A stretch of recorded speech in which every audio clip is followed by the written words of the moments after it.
Every bestseller, every life-changing story starts the same way, with a single idea. The question is, will yours stay hidden or will it shine for the world to see? At G&D Enterprises Inc., we don't just make books. We bring dreams to life. From first draft to finished masterpiece, we're your partners in editing, design, publishing, and even audiobook production. Your book's cover is your handshake with the world. It has to captivate. It has to invite. And once readers open it, every page must deliver a polished, professional experience. That's our promise. Great stories deserve great polish.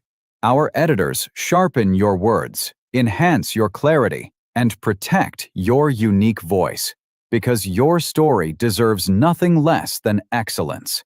Stories aren't just read anymore, they're experienced.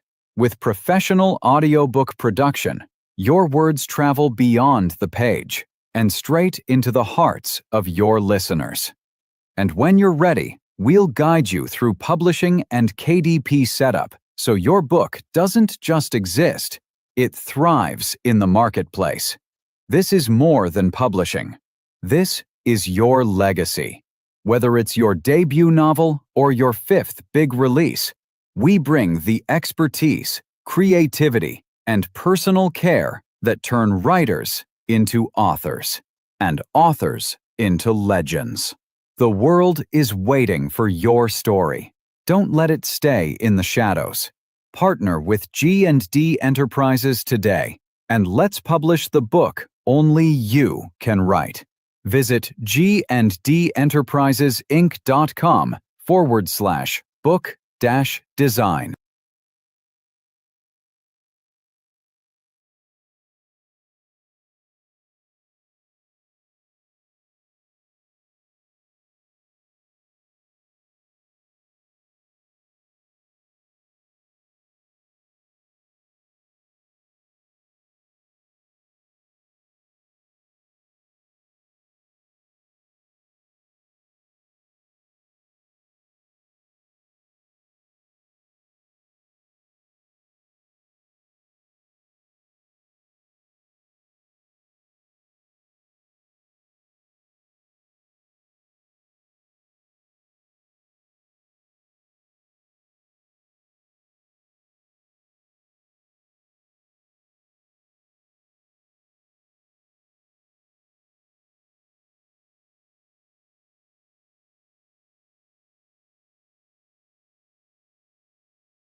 Welcome everyone to this edition of Author Showcase here on Write-Tukubuli's virtual literary festival. Today, today's guest is someone who truly lives and breathes the written word. He's a former news editor at DNO, Dominican News Online, and he is also the leader of the Write-Tukubuli Writers Group. He is a husband, a father, and of course, a talented author. His journey combines, I would say, the newsroom, deadlines, community storytelling, and everyday life experiences that inspire his work. We are going to talk to him about his writing process, the people who keep him inspired, and maybe even a peek behind the headlines. So let's jump right in and invite our guest for today, Mr. Roy Sanford. Roy, thank you so much for being on Author Showcase today. Thank you, Sam. I appreciate your invitation, and I'm really happy to be here. Thank you. It is wonderful to have you. And at the top of this, I did not say my name, so I apologize. My name is Sam George. I'm your host today. So, jumping right in, as I said, I'd like to start by asking you, um, you or stating rather, you don't just write. In my opinion, anyway, I think you also lead a writers group. Um, what's it like um, guiding and encouraging other writers while focusing on your own projects? Well, I am the current president of the Write-Tukubuli Writers. I am also one of the founding members of the group. So we have been part of the group from the very beginning. And right now we are moving along. We have new members coming on and old members dropping out. But we are moving quite well. Um, with me being part of the leadership of the group, it's always there. I always have to be, um, pushing people, encouraging people, and getting people on board on some of the things that we're doing within the group itself. Mhm. Uh, so it's kind of a challenge, but it's also fun. Challenge in the sense that um, it's really hard these days to keep a group together, Indeed, it is.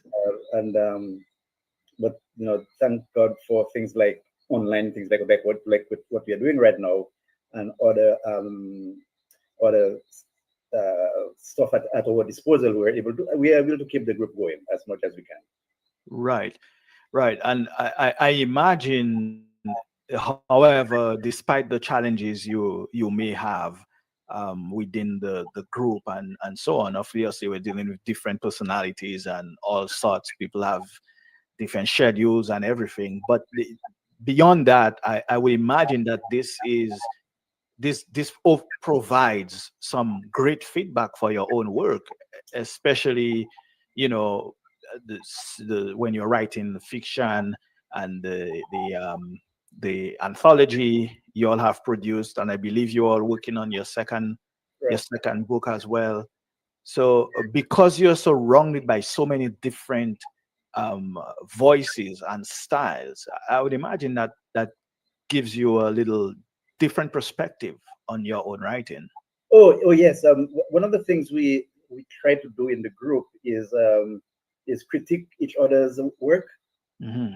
and give constructive criticism and feedback and all that stuff. And yeah, I think it helps a lot because if you write a piece and then you have five different people looking at the same piece and seeing five different perspectives, from just one piece of work, it kind of opens up your mind and make you realize that you when you're writing, you're writing for a diverse set of people.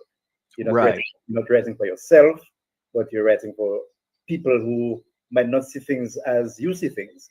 So in that, it helps us develop our instinct, if you want to say that, use that word, to reach out to your readers more than anything else. As they always say, I always say to myself, I would write for myself. If I read for myself, I would be, I would be having a field day. But you don't write for yourself; you write for an audience. Exactly.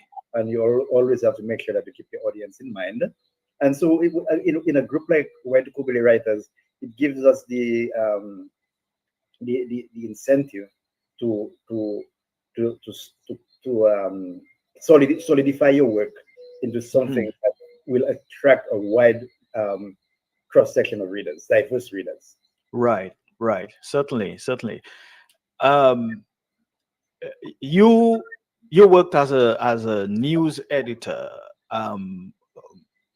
Granted, it's an online newspaper, but I don't think it really matters.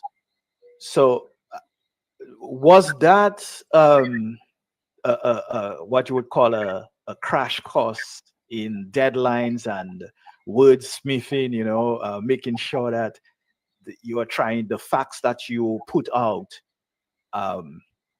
will be understood by the readers. How has that background influenced your writing style? You know, after you've left that position and you are focused on your writing more. Now you no longer need to worry too much about facts. If you're writing fiction, for the most part, you don't necessarily need to worry too much about, because you're making up a world. So, but still, I'm thinking as an news editor, that you still have that pull towards making sure what you are saying your readers can believe. Well, I think how that helps is to when I write my stories, I try to make it as real as possible.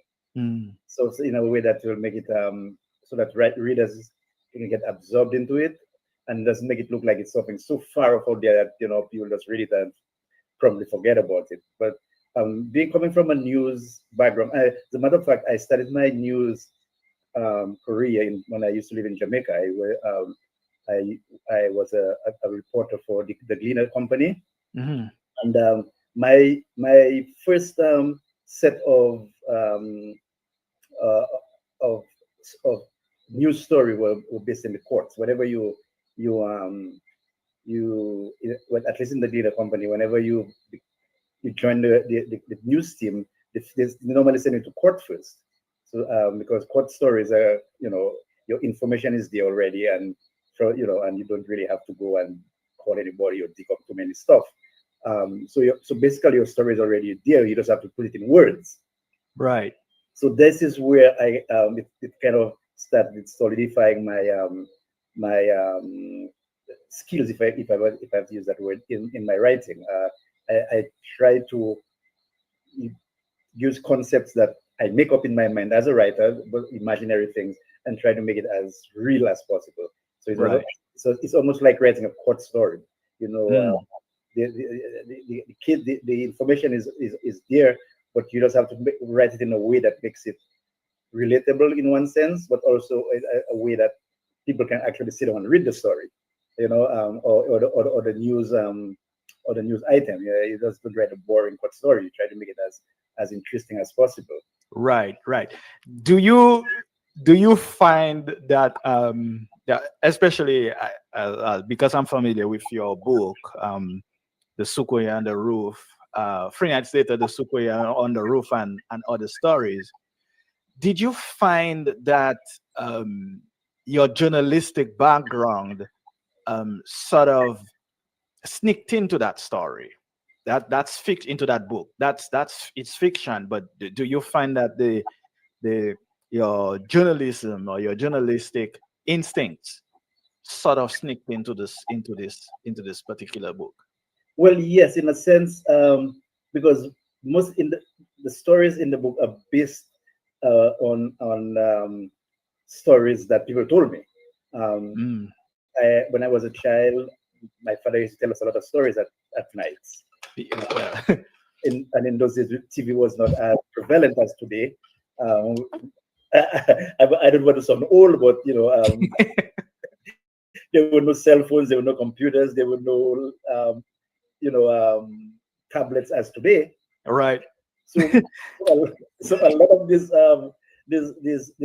I heard a lot of stories from my father and from other people in our community. So so when I was writing that little piece you mentioned, it was almost like writing a news story. I was taking the information from what I heard from my father and from the other area, and and making it into a story that is a little bit more intense. And of course, I added my own creativity and imagination to it. But most of them are grounded in stories that I've already heard before. Right. So it was almost like writing an eyewitness news item, right? Yes, something similar to that. but I kind of spice it up, pepper it up. Right. And added my imagination and stuff to it. Yeah, and I'm with you. I grew up on these kinds of stories as well. We didn't have, Grand for my village or White City didn't get electricity until somewhere around 1980. Yeah, same like us. So and I'm pretty much the same thing for most of the island, right? Lots of villages. Roseau got power and cable and all of that stuff very early on, but the rest of us outside of the city did not get power until late, right. If you will. So Yeah.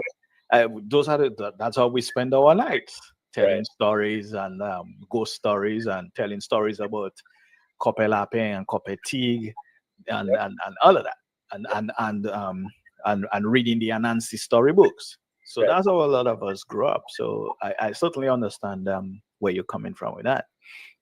So now I want to switch gears a little bit and ask you about balance. With the hats you are wearing right now, you got a job. You also, you lead a writing group. You're writing yourself. You also have the role of a husband and a father. How do you juggle family life with, the unpredictable demands of writing? If you are and I think that might be once you're a serious writer, because obviously you lead a writing group, so you are a serious writer. So how do you enact that balance? Well, I am an early riser. Uh, I'm normally up by about by 5:30, and during that time between 5:30 and maybe 7, this is like my reflection time. Okay. So at home I have my own home office, and then it is kind of away from, it's on the other side of the house.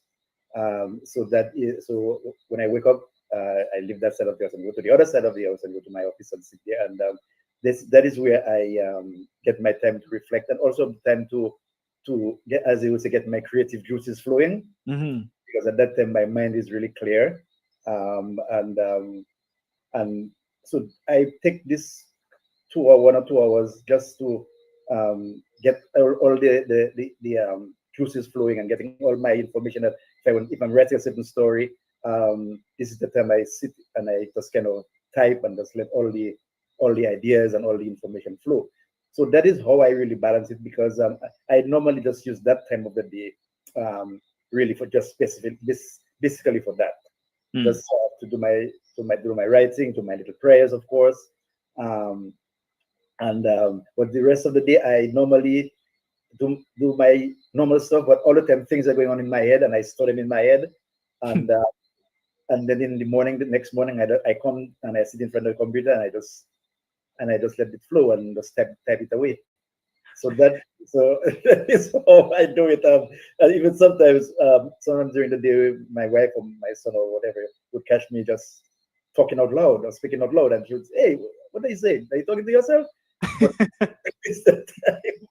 So I'm going crazy, yeah, by the way. Right. Well, you know what they say, right? You can talk to yourself, but as long as you don't answer yourself. Well, thankfully, I hope I'm not concerned about it. But yeah. Right.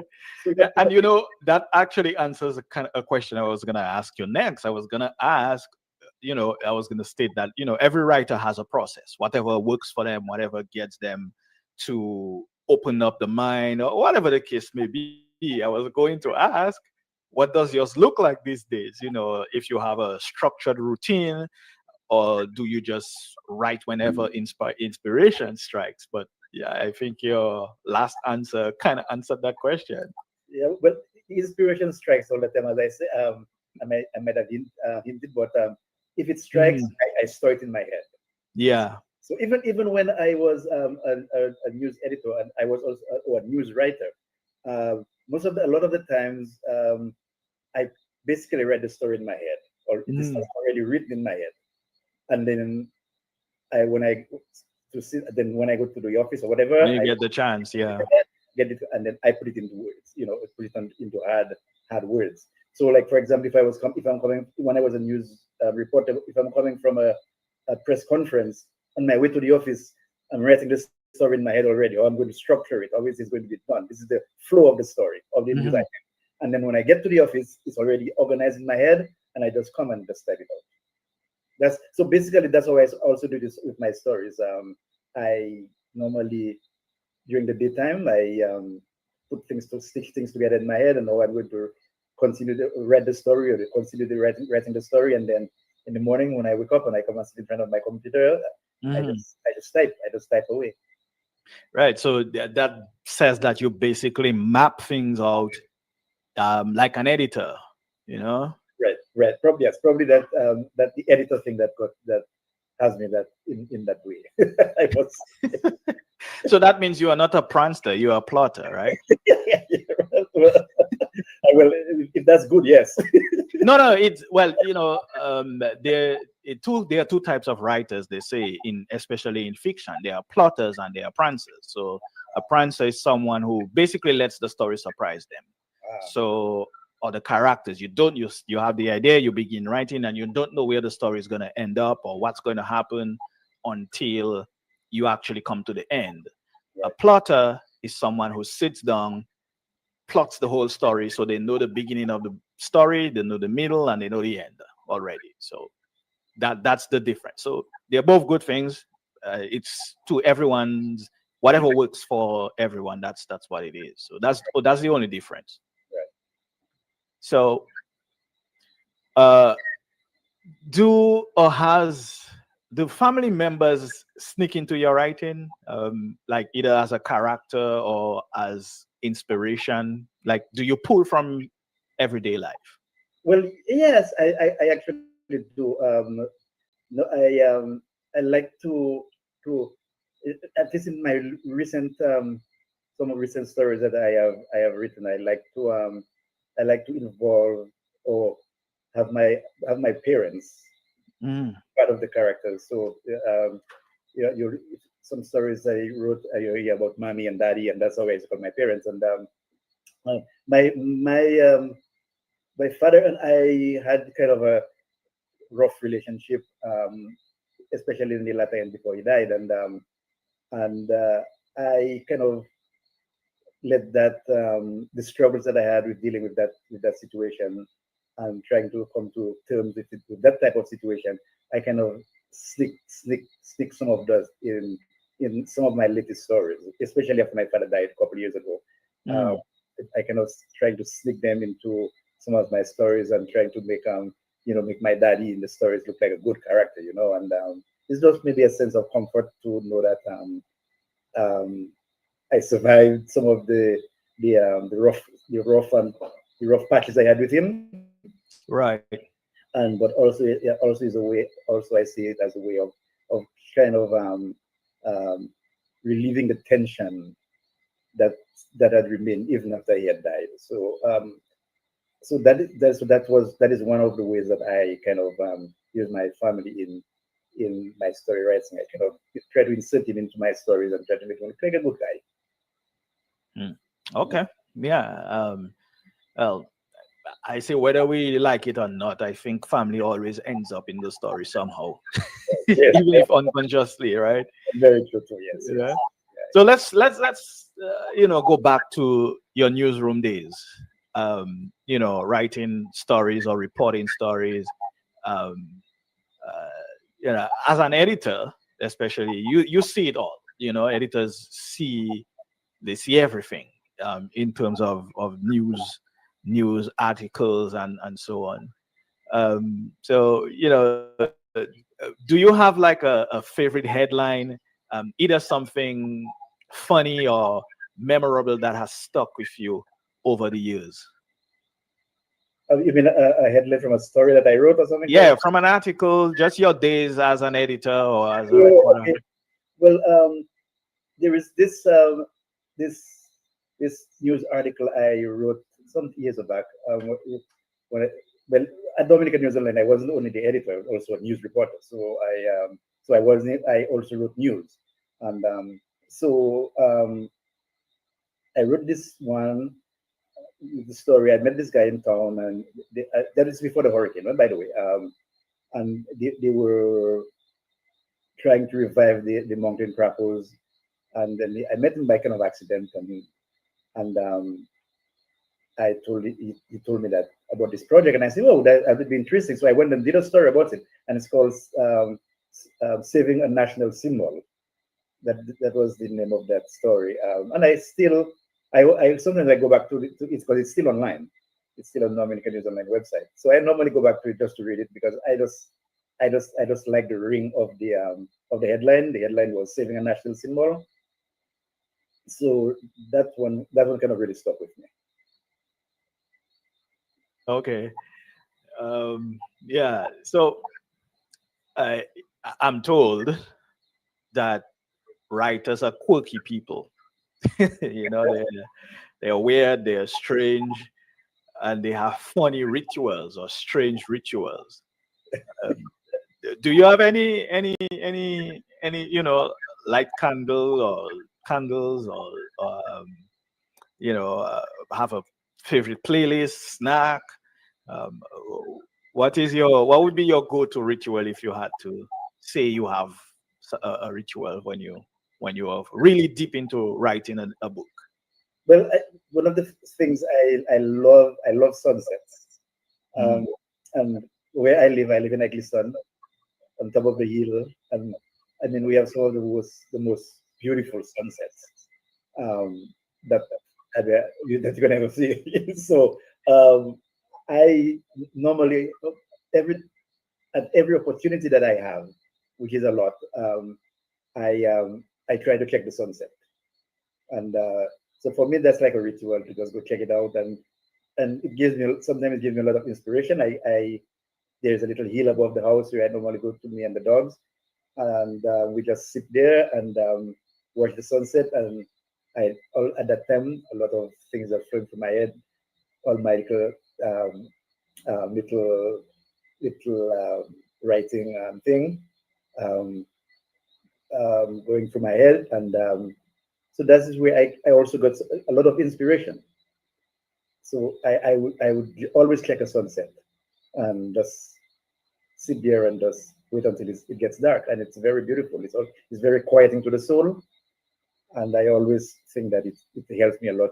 Any little problem that I'm going through, I um, I always try to see if I can check the sunset and see if I can cool me down. Yeah, I've seen some very beautiful photos you've taken of just the nature, the sunsets, sunrise, and so on. Are you officially a photographer, or you just take photos? Because I am not a official photographer. I just take photos.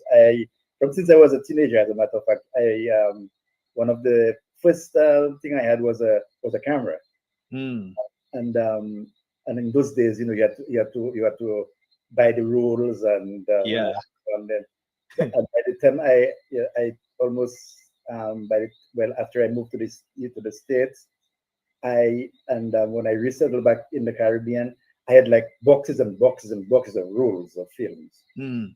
um, and um, which I have to eventually got to get rid of because Right. You but, can. but I still have boxes of photos of photos that I had developed and stuff like that.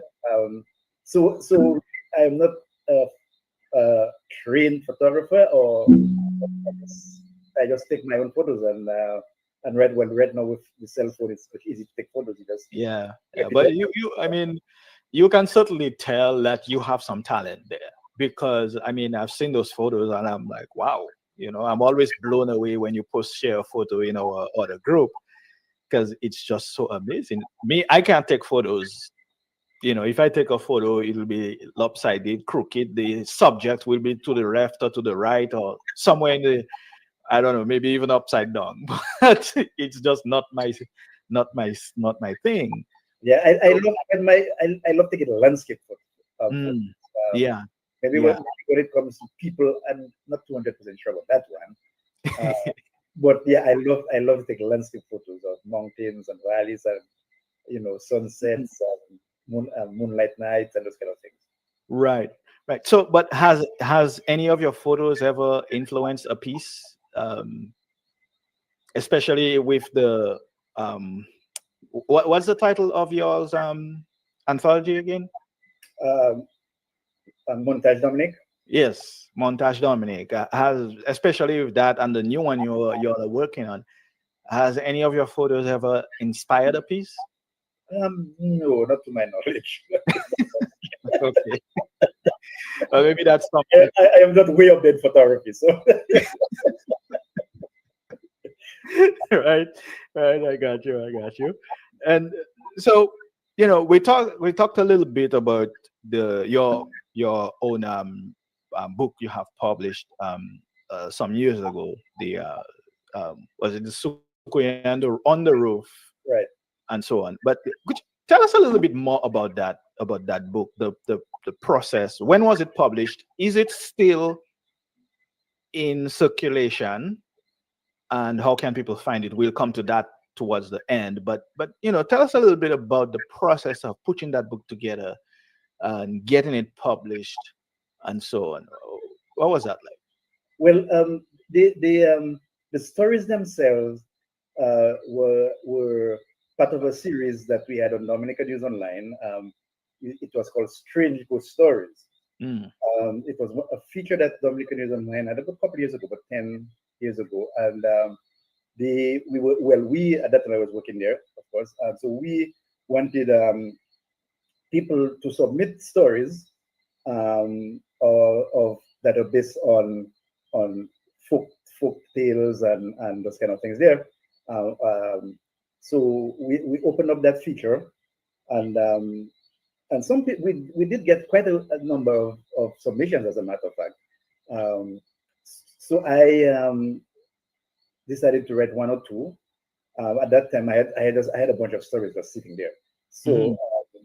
I and since all of these stories were based on folklore, folk tales, and sukuyans, those kind of things, I had a couple of them, as a matter of fact, and so I just kind of I published them, but since I was the editor at that time, so I was free to do whatever I wanted. Right, right. You had the keys to the I kingdom. did do them, right, so I published my own stories. You know what I mean? So Yeah. I published the first one, and it was called Free Nights Later, of course, and the feedback was tremendous, man. I could not believe it. Some people like said to who wrote this story? I mean, whoa, those are amazing, and this bring back so much memories of us growing up, all kind of things. Hmm. So I was kind of taken aback because I wasn't really expecting something like that, to be honest. It's because a lot of people think this is old time things. People don't believe in those things anymore, and those kind of things. Right. So, but I was really really surprised by the reaction and the feedback that I got. So I after this series came to an end, I think I published about 10 or 11 of them. And after this series had came to an end, a number of times some questions would pop up on from us, from email and from stuff on Facebook, when is Dominican News Online going to do this thing like this again, because it was people enjoyed it and stuff like that. So I think my sister just suggested to me, hey, why don't you just put them together, those that you had on the set, put them together in the form of a collection.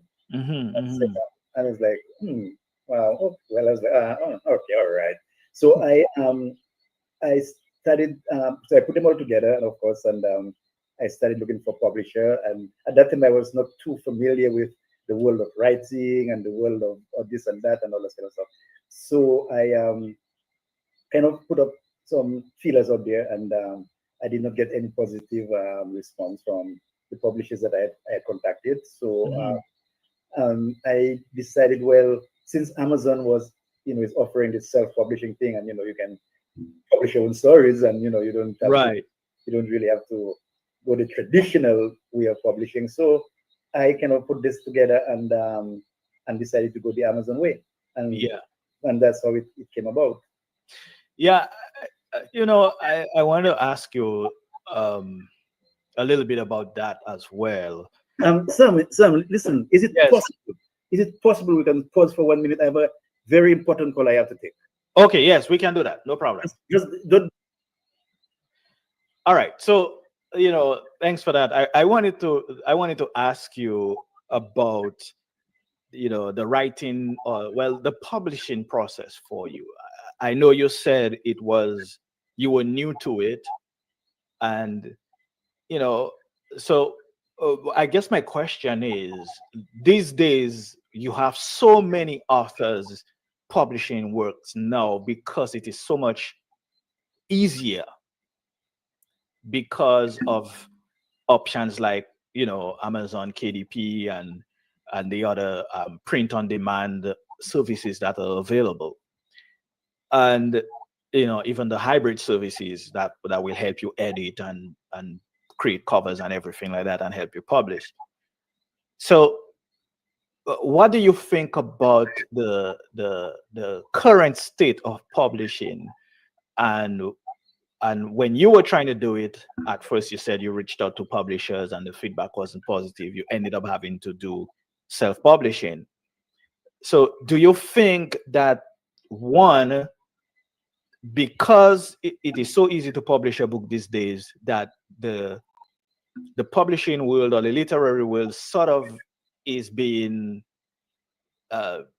will be flooded with bad work, for one, and two, do you think that that is not a concern, that we should just be happy that everyone or almost anybody can publish a book these days?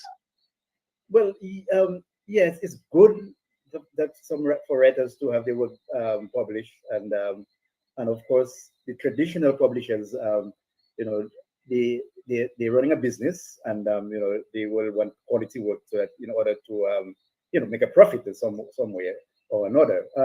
But I am concerned that with the rising choices, self-publishing, and anybody basically can just publish a book. And so and then with AI these days, it adds a whole new dimension to all of this.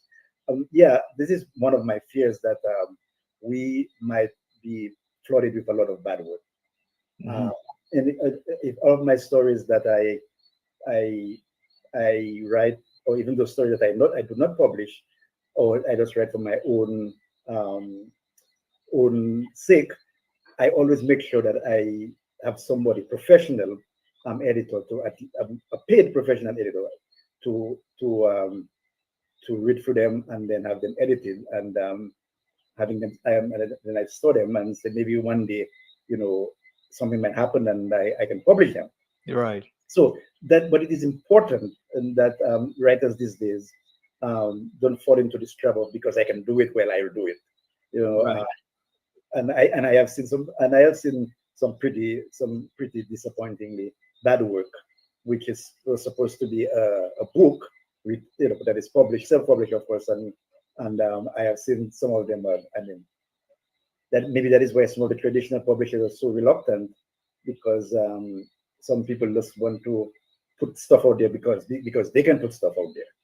So that is a concern for me, and I hope that writers, even if you're not a professional writer or you're just writing for your own writing sake, always get somebody to read for your work for you, just to make sure that you have something that is readable. Yeah. So somebody that he doesn't put a whole bunch of words together and say this is a story. So, and I've seen a lot of this has happened quite a bit. Yeah, I agree with you. As authors, we ought to be prideful. Well, not prideful as in I'm the best, but take pride in our work, that when someone reads it, they can say, I enjoyed it, you know? And I've seen some pretty atrocious crimes against the English language myself. So, but, I don't really like to criticize writers, but if I will point out to them, I say, hey, I saw this in your book. You should check it out, try to fix it. Because even me, I still have seen errors, even if it went through editing multiple times. We are all human beings, so we can make mistakes, and we will make mistakes. So I think it's a willingness to realize that we are not perfect, and there are issues that might come up. So we have to try to fix them. And you briefly mentioned AI, which was going to be my next question for you.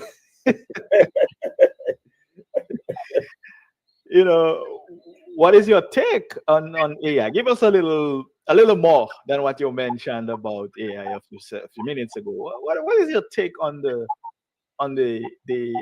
advent of so much, the possibilities and the dangers of AI? What should authors look out for if they are going to use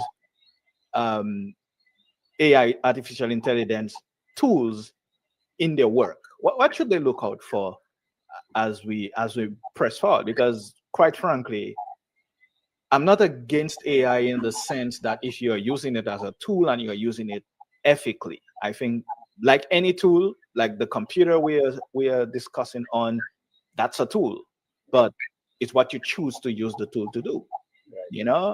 So a cutlass is a tool, but if you decide you're gonna take a cutlass and hash somebody, it's not the cutlass' fault; it's your fault. Right. To use some of our Dominican parlance, right? Yeah. So that's how I look at these things, and I may be wrong, but I still think that this is how we have to look at it. But what's your take? What do you think writers, authors should look out for in this age we are in, and how we can navigate the world? Because we all know that there are people who've used AI to produce stories in a few minutes that it takes us months, weeks, sometimes years to complete a book, and that is kind of shameful. But what should we look out for, as authors, and if we decide to incorporate the use of AI tools in our work? Well, interestingly, just the other day, I was not too much into the AI. So I said, let me just give it a little try. I used this one that it was a craze recently called DeepSeek. Everybody was talking about DeepSeek and everything like that. So I said, let me just give it a try and stuff like that. And so I type in some words and say, tell it to write me a story of this little boy on this island, and then he was chased by this horrible entity and stuff like that. It ended up writing something interesting, but I think what I noticed, it was really lacking. If I want to use that word, it was lacking a soul. It was just words. It was lacking any kind of humanity and any connection. Yeah, it was just words, and I was reading it. I mean, it was interesting, but there was nothing to it that will grab somebody, and it was just dry, and you can just it was something that was that the machine just put something together and just throw it out. I think the AI can give us ideas in probably if you're stuck in a certain scene or something to that effect, and you want to in that scene, and and you have writer's block, and you've been trying for days trying to see how you're going to jump from one scene to the next or something like that. And you could maybe try something, but to have the computer program or the AI to just do everything for you and you just sit there and just give it a few commands, I think, we're losing the essence of what writing is all about. Yeah. Writing is about pouring out your soul, your feelings, your emotions, your heart into what you're doing. And it's just not right. It's just not putting a bunch of words together because you want to put some words together, but you want to make your writing have a life. You want to give it a soul. You want your readers to connect when they read your stories. I kind of missed that in this one little piece. I tried to do with the AI. There was no. It was just too dry. It was just not exactly for my liking. It had some really good scenes and stuff like that, but for me, it was just not grabbing. And so I think even if we can use AI to probably assist us in going over through some rough spots in our writing, but I think in the end, the entire writing process should be on the human. The research, yeah. I totally agree with that. I think that if there's certain things, because the thing is, sometimes people assume writers have a lot of money. Yeah. And writers do not have a lot of money. I can tell you that. So, doing things like illustrations or getting covers, that stuff gets expensive. Right. So I don't have any problem with a writer using AI to create their cover, as long as it can create a cover that tells the reader what the book is about. So I don't necessarily have an issue with that. But where I draw the line is using AI to write for you. I think that is, like you said, there's no way a computer generated text can have a soul. There's just no way, because it's not coming from that kind of place. It's not coming from anything that has any emotion. So you mentioned writer's block, and then we'll come upon the last question. Have you ever had writer's block? Do you believe in writer's block? Oh yes. I believe in writer's block, and I'm very firm believer. Yes, I many occasions I do get this writer's block. Well, when I was a full-time news reporter / editor, whatever, I basically was on the computer 24/7. It's write and type and read and type and write and type. But sometimes it just happens that all of a sudden you were writing this beautiful article or story, and then boom, it's just like everything just freezes. Ideas are not coming anymore. Right. Even the script that you had just written doesn't even make sense to you, and those kind of things. Yeah. So what I normally do, I just normally take a walk, get away from the computer for a while, get something to drink or something to that effect, and then come back and start and looking at the work all over again. I don't start where I stop. I start from the very beginning. All right. Okay. Nice. So that's how you overcome your writer's block. Right. That's how I overcome it. Right. Okay. All right. Cool. I just start to read from the very beginning, and in a lot of the cases, after reading from the very beginning, you start writing a completely whole new thing.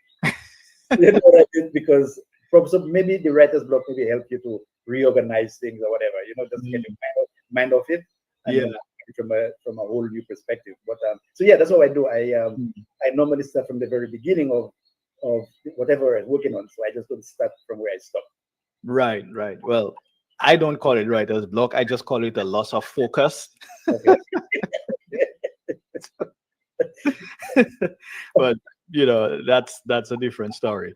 But so finally, let me just ask, you've won many hats, a news reporter, news editor, mentor, husband, dad, and now you're an author. So what's the next chapter? What's what exciting new work you're working on currently, and of course, tell us a little bit about well, how we can find your book, like how folks can find um, 3 Nights Later, the Sukoya on the Roof, and other stories, the Montage Dominique, and the current one that you guys are working on, and then we can wrap it up. Okay, well, in terms of uh, personal things, I'm getting a little bit more involved in church these days. Mm.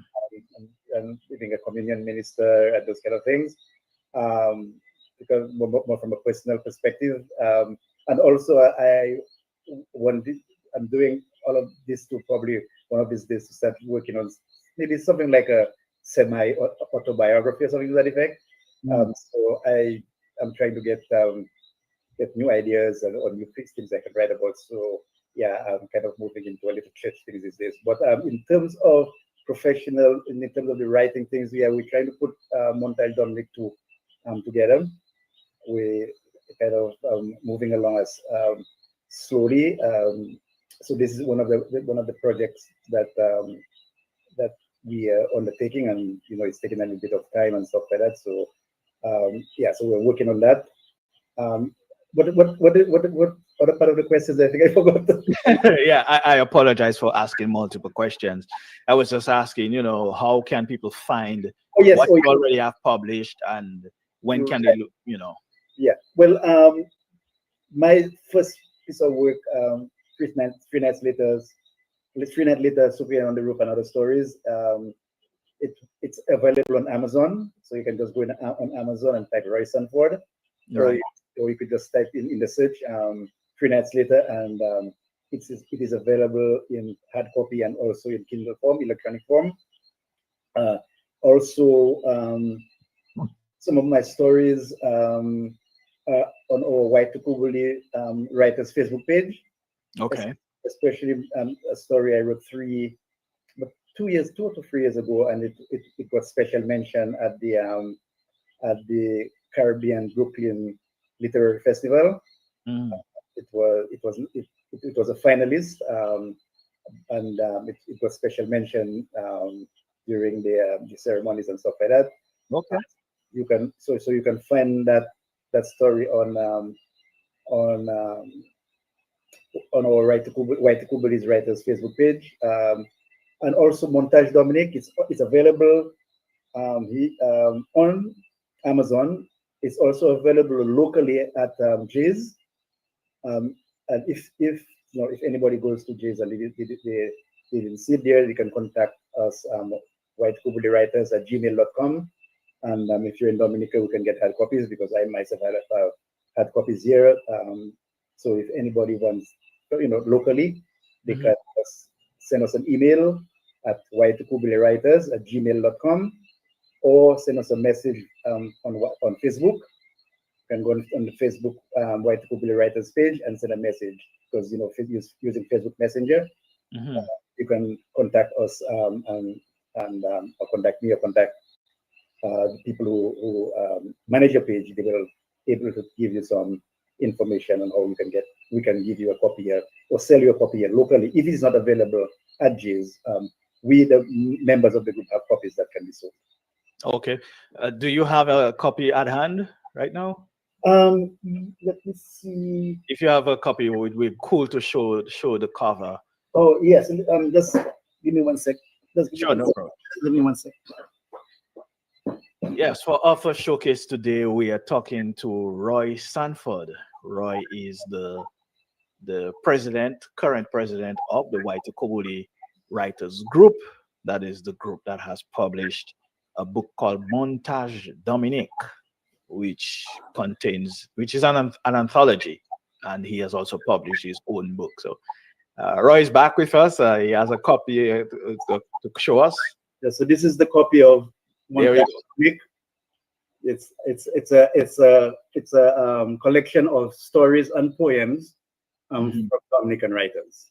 Yeah, and most of these writers, this is the first time that they have ever published a story or a poem, and so they're relatively new people on the scene.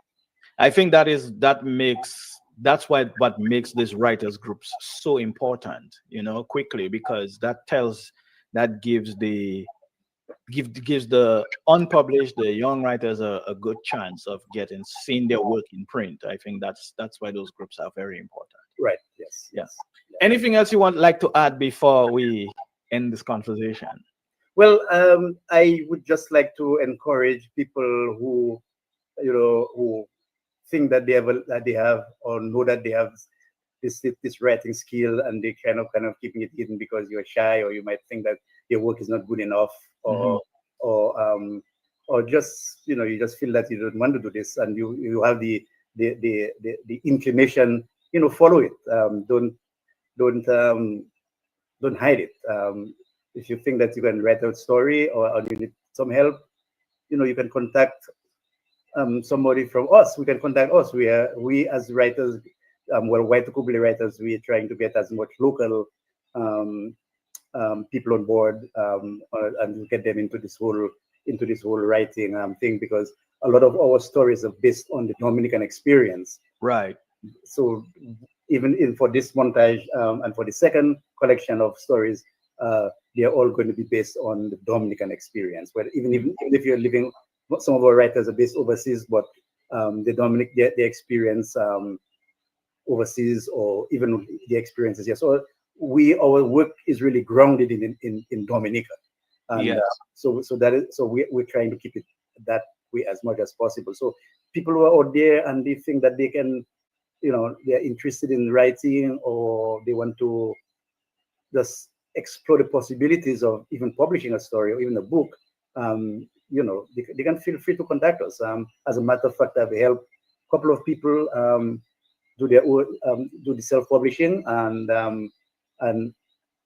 this the last person I have wanted to give me some money. I said, nah, I know I, that is not my thing. My goal really is to get to help as much, to help writers as much as possible, and so Mhm. if they're interested, they can contact us via Facebook, on Facebook Messenger. Right. All right. Excellent. Excellent. And that's where we are going to leave it today. Thank you so much, Roy, for taking the time to speak with us on Offer Showcase. Thank you very much. Really appreciate it. Thank you. And of course, like I said, this has been such a fun and inspirational conversation. So again, thank you to Roy Sanford for sharing not only your offer journey, but also the heart and the humor behind it. From the newsroom to the writers group, from the family to the published pages, your story shows how writing is truly woven into every part of your life or every part of life. And so, for everyone listening, be sure to check out 3 Nights Later, The Sukuya on the Roof, and other stories. Also, the Montage Dominique, and look out for when the Write-Tukubuli writer's next book comes out shortly. So you too can dive into Roy's work. Thanks for joining us on this offer showcase. And until next time, keep reading and keep writing.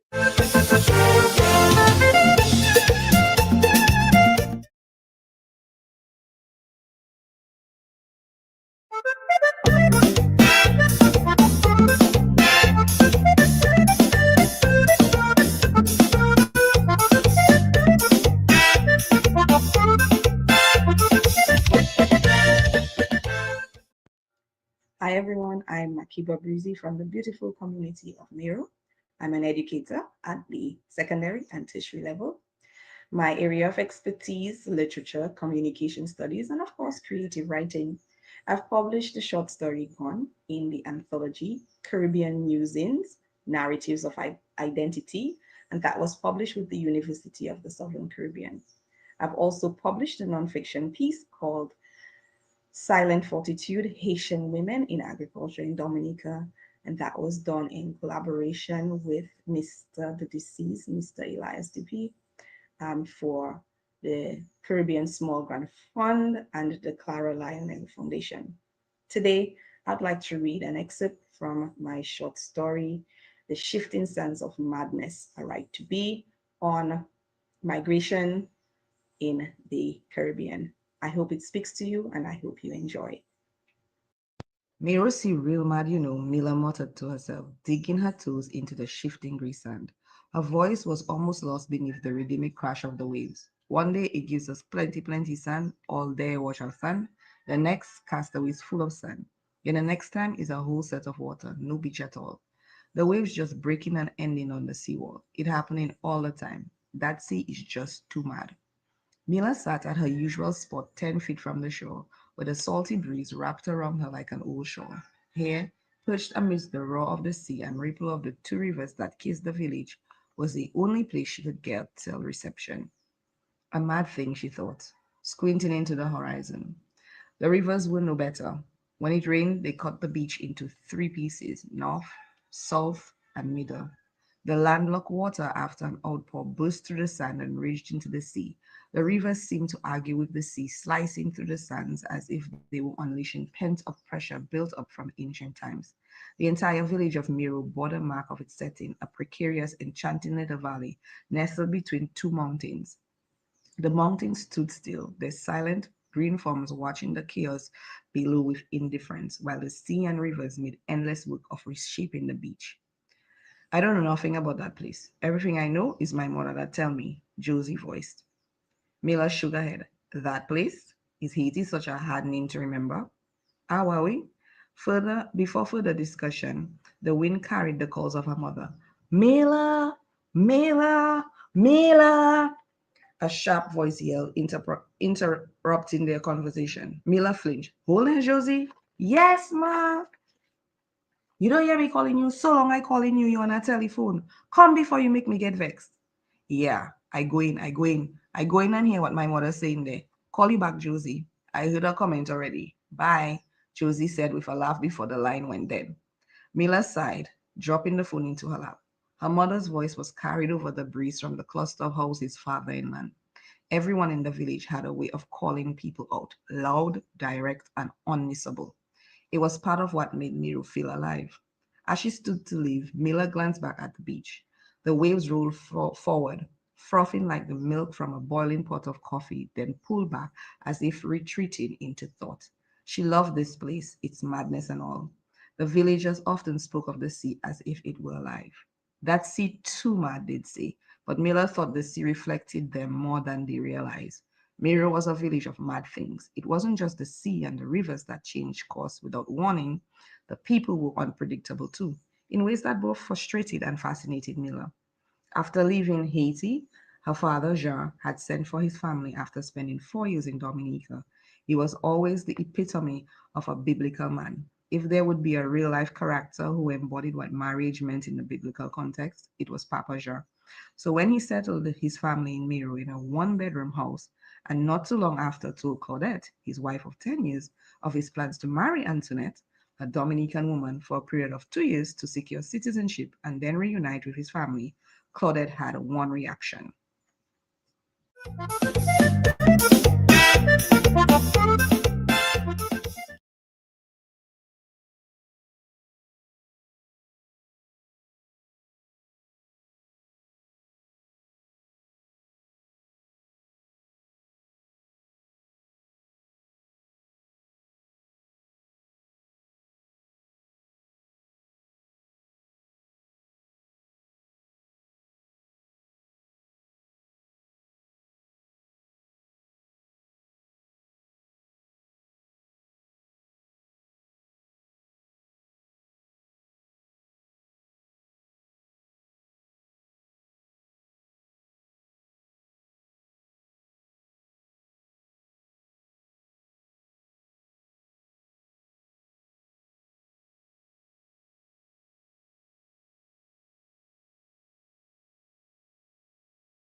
Greetings, everyone. Sakafet. My name is Imani Sorrendo, and I am a holistic health practitioner and also an author and a teacher. I have been teaching for over 35 years now in the community development field, personal development and confidence building, and also in energy balancing work and breath management and mindfulness and relaxation. One of my passions is writing, and I have been an author for many, many years. My first book is Pulse Rock, which I wrote as a young adult, sharing the challenges that I encountered when moving to the UK from my beautiful homeland, Dominica, experiencing teenage motherhood and some of the challenges of racism living in the UK and having to navigate that landscape. It's helped to make me the person that I am. And as an educationist, a lot of my work is around inclusion, fairness, and justice. So my recent book is around womb wellness, and it really is highlighting and campaigning for equality and rights in relation to women and fibroids. For many who don't know what fibroids are, these are benign growths in and around the womb. And my book is around natural holistic interventions in healing fibroids and womb wellness generally to alleviate some of the pain and discomfort that women all across the globe are going through. It's a book that has been shaped by many, many years of research and also my own personal journey healing from fibroids.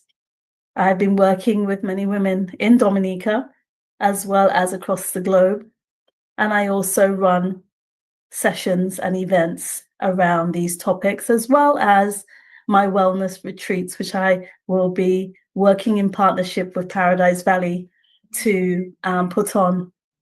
Exhale in Paradise, which is actually going to be happening in 2026. So I'm going to be sharing a poem with you as part of this wonderful opportunity, and I hope you enjoy it.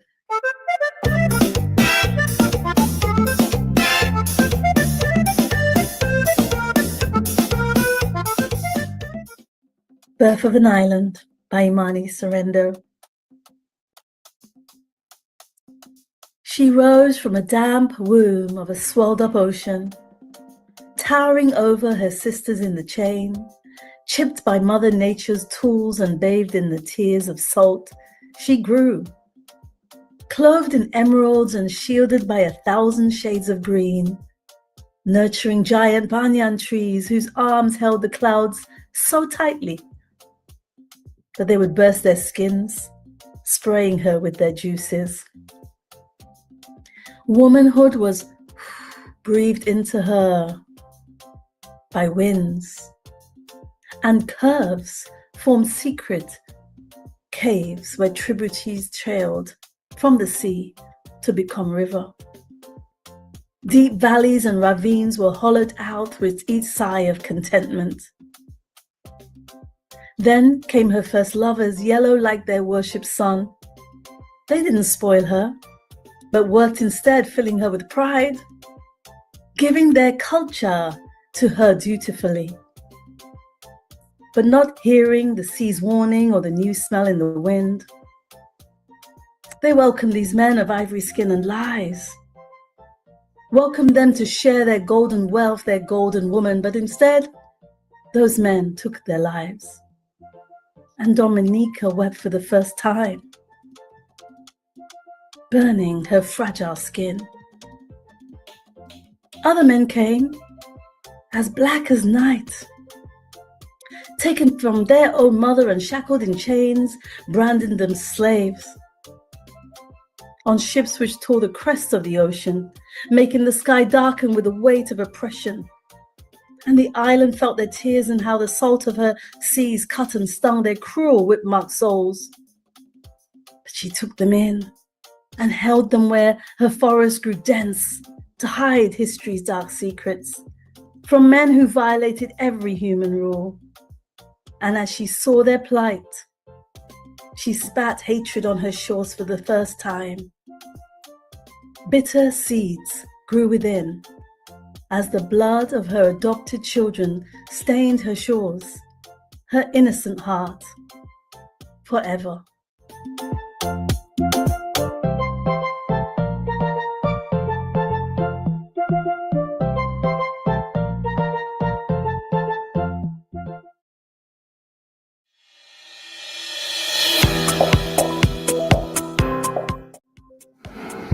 Hi, I'm Benjabite. What's the story? What do you think is happening in this picture?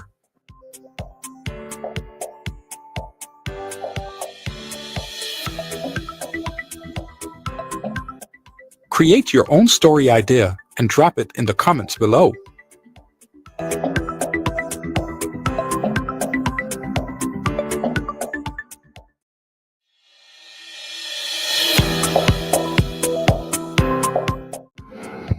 Hi, I'm Benjabite.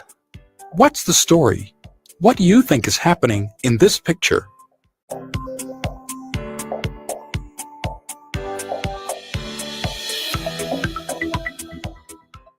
Create your own story idea and drop it in the comments below.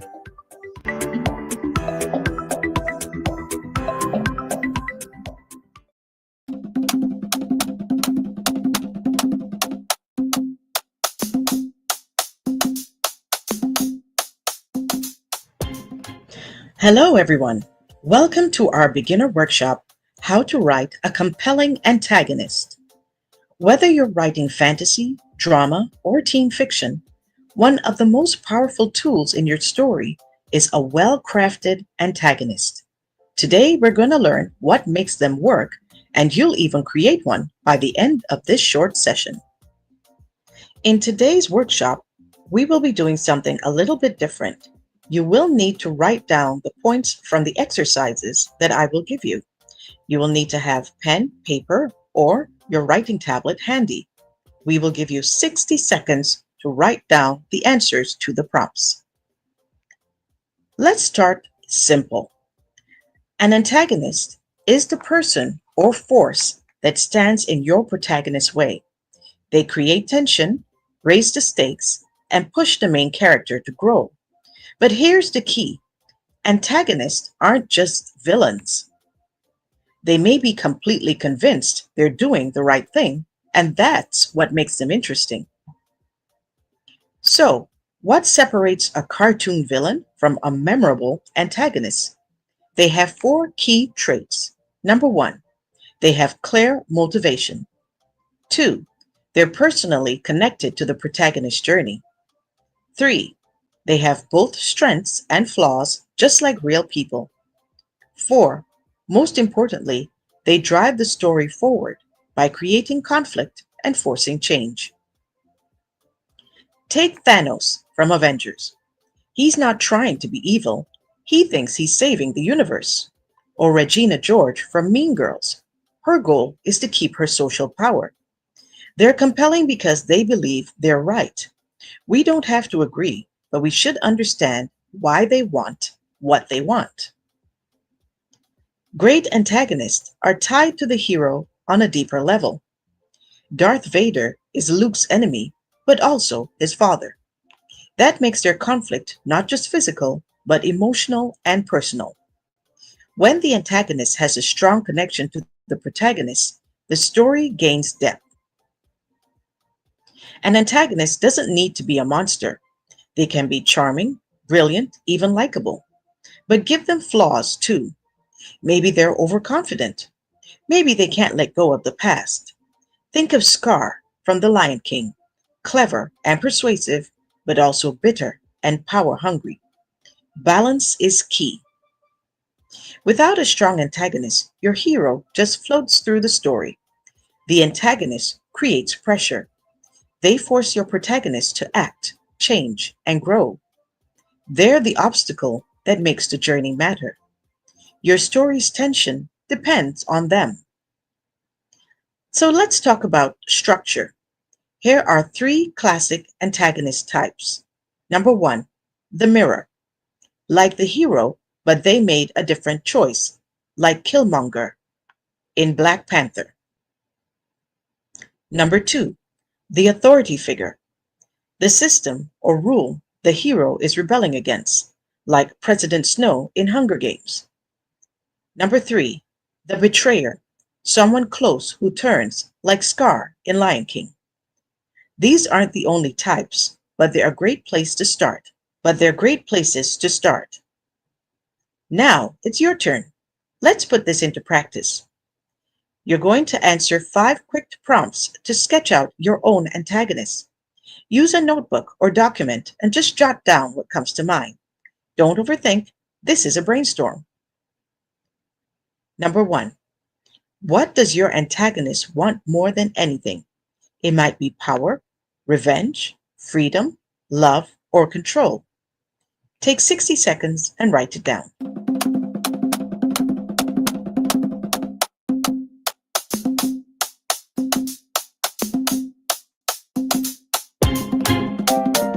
Number 2, why do they believe they're right to want it?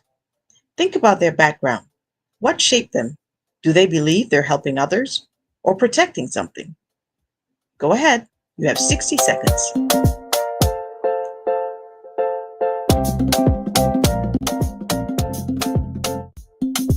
How do their goals directly clash with your protagonist? Be specific. If your hero wants peace, maybe your antagonist wants control. You want that friction. Here's another minute to think about it.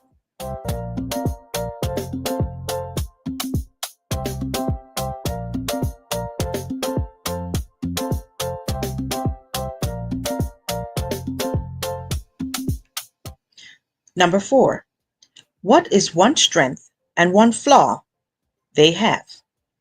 They may be smart but obsessive, charming but manipulative.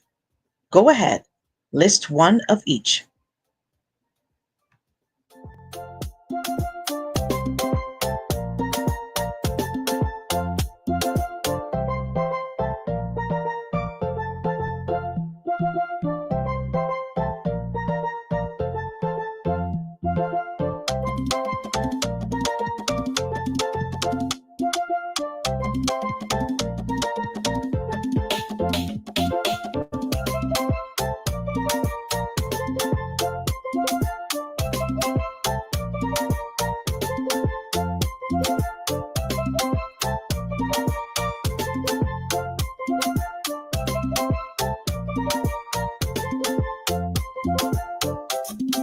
Number 5, picture a big confrontation. What does your antagonist say to the hero in that moment? Try to write one line of dialogue they would say.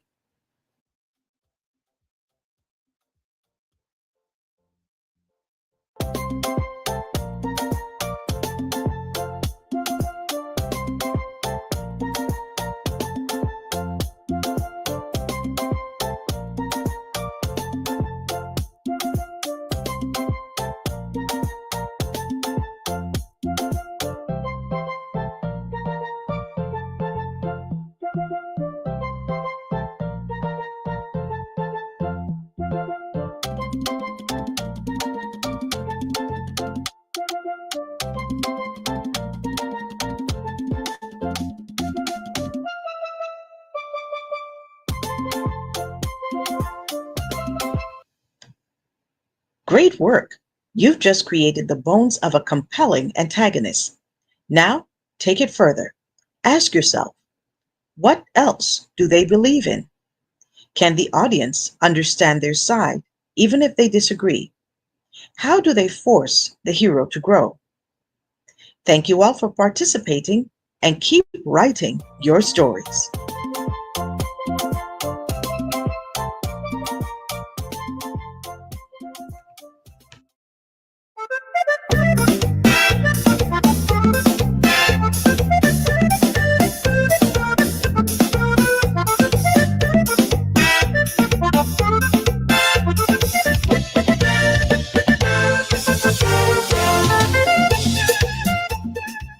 silence and hum, low and still, grounding, keeping heart and soul in tow to a tango of feeling while feeling about unsure-footed along the shorelines of a tempest of emotion, brewing and churning, heaving up in waves of sorrow and anger, bitter and banging at the sands of time as a hurricane unrelenting. I have taken shelter from sensation, peeled back into shell, watching world and woe rise and set to sun and moon. It's been a rocky ride and sail, ebbing and flowing along, trying to keep momentum against a tide of sinking, consuming the mind in thoughts too deep for words. She is dead and gone. Quite some years now, soon a full circle of 8 with the symbolism of a rebirth that shall never come of her. I will never hear her laughter, nor know the scent at her neck softly kissed. She remains missed and missing, like some prisoner of war, captive where I know not, so long away to be considered dead, but living on in memory still. The heart is unable to fill, just staggering breath along to the beat of a life not worth the salt of her. She was lamp and light, Himalayan in height, of a courage I no longer can muster, just wonder at the mystery of. She hid so well her weakness that I am unsure how to be now, only knowing to mirror strength. I am tired, life having sailed too violently against my bow, shifting focus at helm, leaving me to flounder and fail, grasping for something tangible to hold, some raft that can drift me back to land.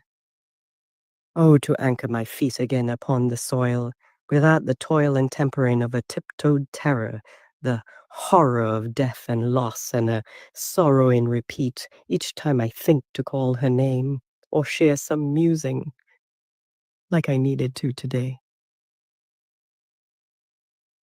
How to Consider Death Dead by Kalinago Wai.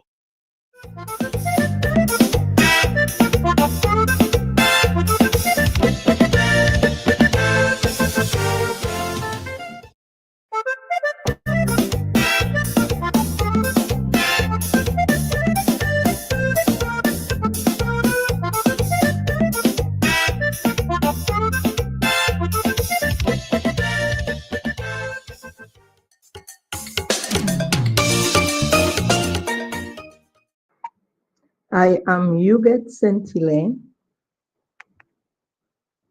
calypso songwriter, adjudicator, theater, music teacher, drama, and dance, short story writer, poetry writer.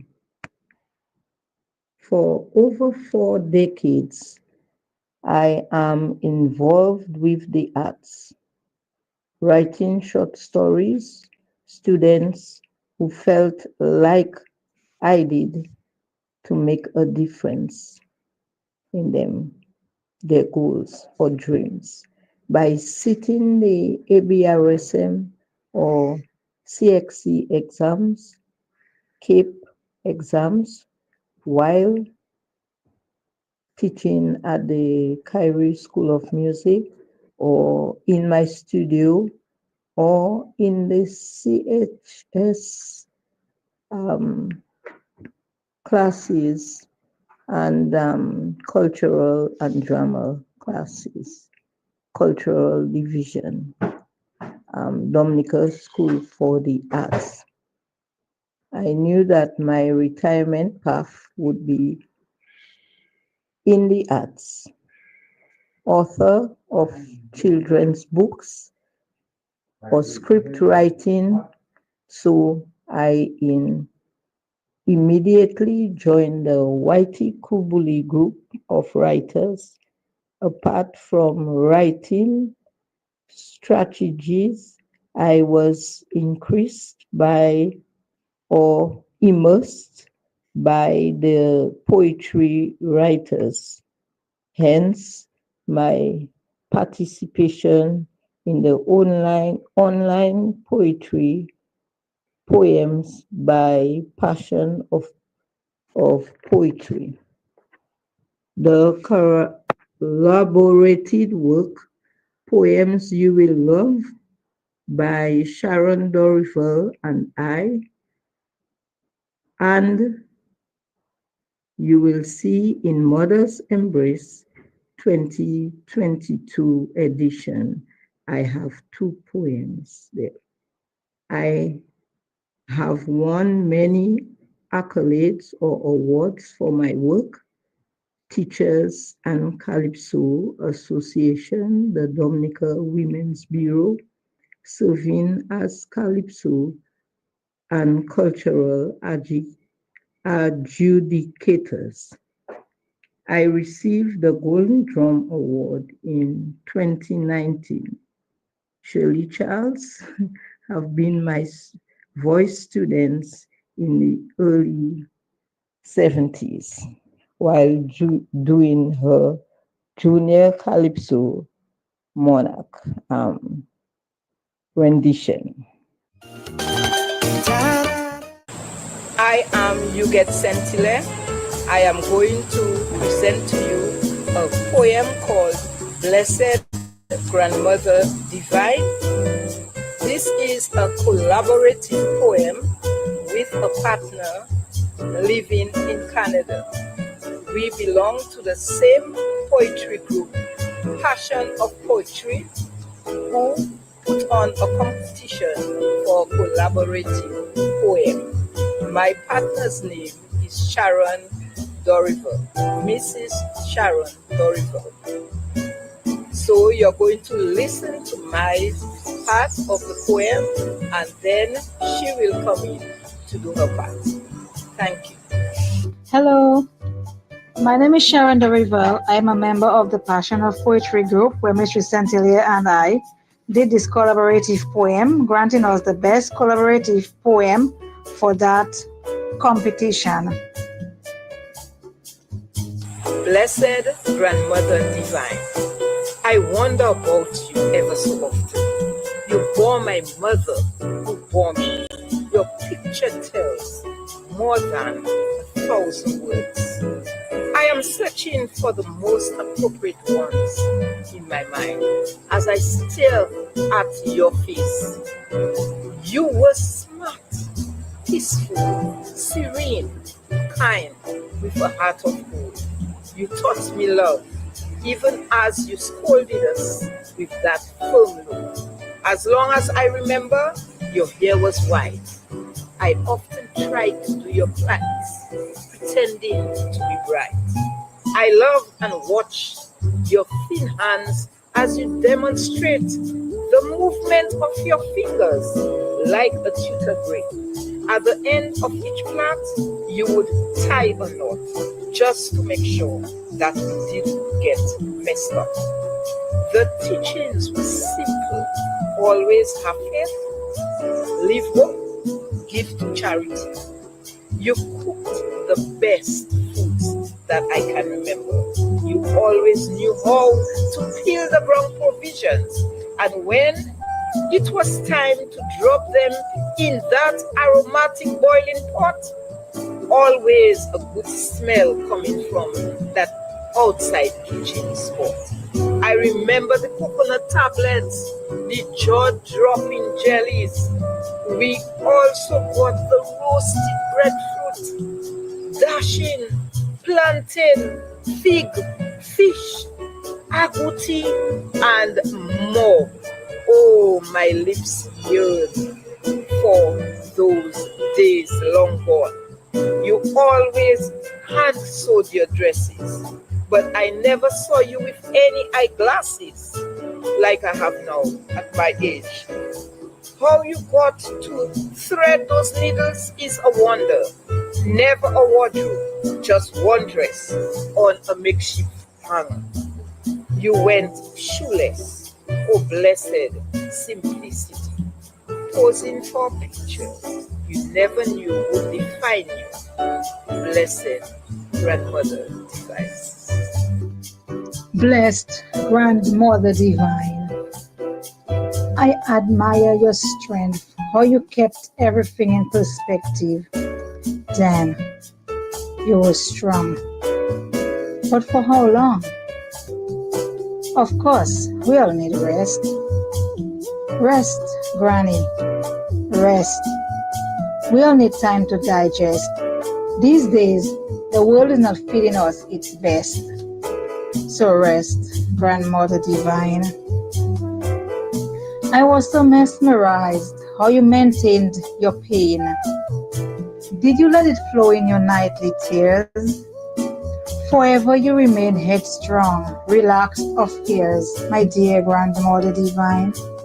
I admire you so. There was a fire in your eyes, one of amazing determination, one that spoke of a luster for life. Never was there any hesitation. With your flirtatious intimacy with living, your heart was so pure and giving. Then, you were driven. Look at her conquering her goals. I laugh heartily as one by one she tackles her obstacles. No one can tell me there's no super in her fineness, greatness in her divineness, a role model, one who was truly blessed. But I still say, rest, Granny, rest. Man, she's full-blooded regal, royalty running the veins. She was queen, beautiful skin of the vanilla bean. Girl, she's damn right gorgeous, especially when her alluring spirit was seen. It's clear she's the sight of a dream with the force that was within her. Aye, she was a well-oiled machine. I tell you true, I admired her strength, how she kept on going, solid, resilient, strong like an ox. Beautiful mind too, attractive spirit, a legend in her own right, my dear Grandmother Divine.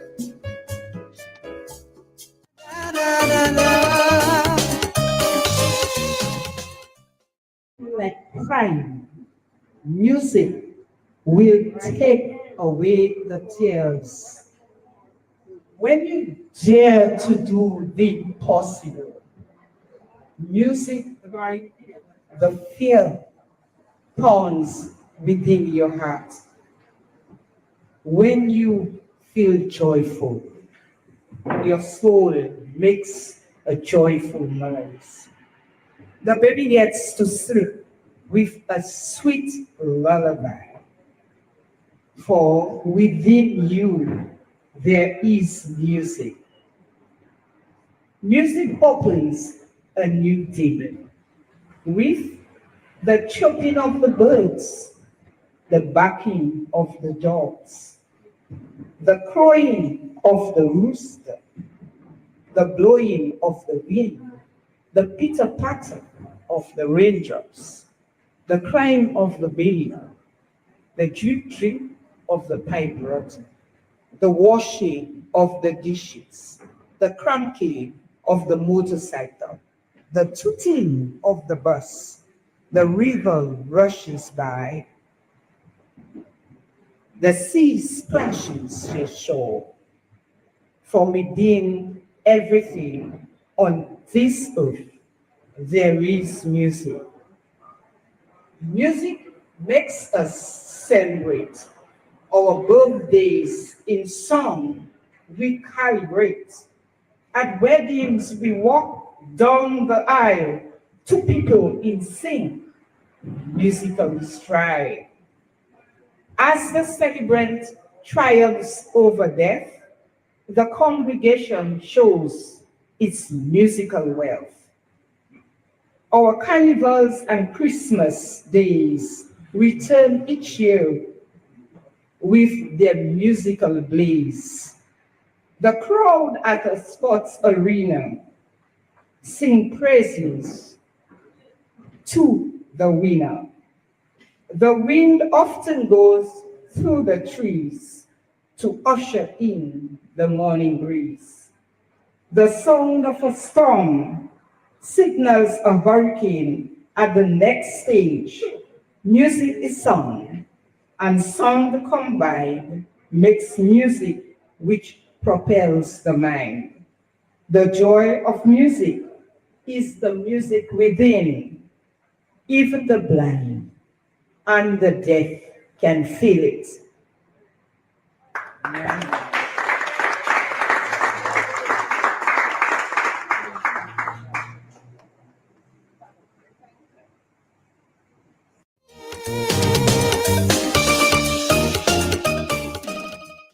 The music you own, and that's written and it published by Chris Press, and it's in poets You Get Love. The beautiful way she sits majestically over the ocean as she pushes in the new day. The moon reflects the world in a glorious array. An aura of aesthetic colors blends the heavenly sky and ocean. Thank you, Lord. We know that you are there to keep things in motion. Just one look at the moon, this beautiful, beautiful moon. God made you as the lamp in the sky, especially on a full moon night. You light up our highways and byways with your heaven sent up light. Nocturnal animals sing in their dreams, hoping we will find our way. But the moon's light on a moonlit night takes all our essence away. Just one look at the moon, this beautiful, beautiful moon. This candlelight vigil is magnificent, not just by line, but from the ocean. Try going on a picnic at the beach. The picturesque moments are exuberant. Dear Lord, your artistic vision across the sea foretells your glory. Watercolors painted in miles bring awesome wonder with added euphoria. Just wondering at the moon, this beautiful, beautiful moon. If you earnestly want to go on the passage onto the way.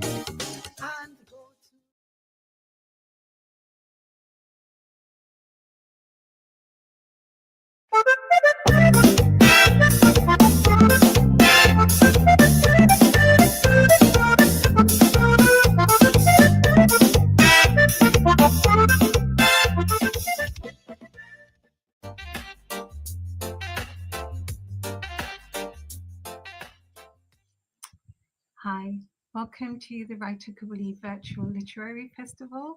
My name is Celia Sorrento. I started first delving deeper into poetry, really intensively reading and writing in the last 10 or 15 years. In some ways, I would say poetry found me, and since then, for me, it has been a real potent and cathartic space for play and inquiry. I have 3 books of poetry published. Wabanche, published by Papillot Press, named after the Taino goddess of natural disasters, but also the goddess of rebirth and renewal, and themed around Hurricane Maria experiences. Radical Normalization, published by Carcanet Press, which is themed around, concepts of normality and what we label as normal and what we label as mad or crazy. What is a self? Even what is a poet? And other types of existential questions like that. And I self-published my last collection, Abia. This one contains some of my first poetic creations, and that poetry collection is themed around questions of home and belonging. This poem I'm going to read is called Thank You, and it was written after Hurricane Maria. And I want to dedicate it to the full constellation cosmology of our Caribbean people across time and space, wherever we have originated from. Our resilience, though it doesn't come without a cost, and our refusal to surrender our compassion, our hope, and humanity. So this is called Thank You, and it's after W.S. Merwin. Listen, in exhausted dawn silence, damp rising mist, we are thinking, thank you. We are waking, counting our dead, weighing up damage, picking slow way through glass, seeking water, finding food, and thinking, thank you. We do not look at the sky, the windows are gone. Standing in water, we look down, then out, and think, thank you, still. There is no news, no current, and the phones have no charge. The cars are not where we left them. The roads, bridges, and safety rails are gone. But we go on thinking, thank you. Police are armed, but not beating our doors. They are not home, not at the station, but guarding the stores. Thank you, we think. Past and future do not yet exist, and we think, thank you. We do not hear birds, but see forests blown down, rivers rage, our faces dead, drained. We hardly remember our own names. But trust us, we feel still thankful. In this now morning after, this brutal wake up silence, this downside tipped up, outside now in, we are deciphering. Thank you, if only for these 2 words we all still easily recall for now. Listen. The next poem is inspired by a photo by St. Lucian writer John Robert Lee, and it was a photo of a dying pawpaw tree. Thank you, Robert, for all the encouragement and support that you give to so many regional poets, including myself. And this one I want to dedicate to our past and future ancestors, including the literary ones. So all those who came before and all those who will come after. And I want to give a special mention to the late Dr. Alwyn Bully, founder of the first Physical Nature Island Literary Festival. Alwyn is a key reason that I am speaking here now, and all the writers who came to the literary festival. So I want to dedicate this poem to them, and also to some of the Dominican literary names that have transitioned in the last few years. Poets like David Geist, Coco T, Kay Polydor, Ronald Deschamps, known as Ron D, Father Jolly, just to name just a few. And we all build on everything that has come before. And I just hope they all continue to rest in peace. So this poem is called See, Sound Out, Geometry of Pawpaw Tree Dying. See beauty in cyclic dying.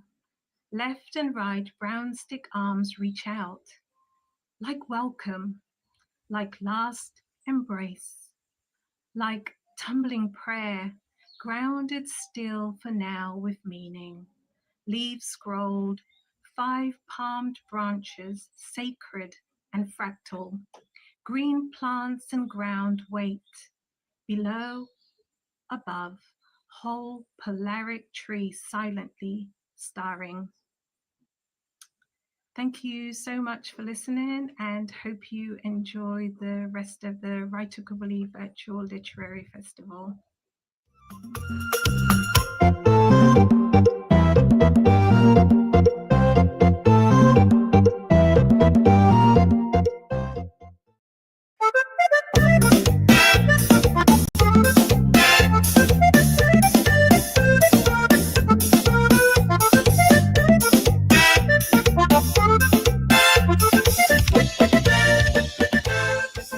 Hello, viewers. Welcome to Write-Tukubuli Author Showcase.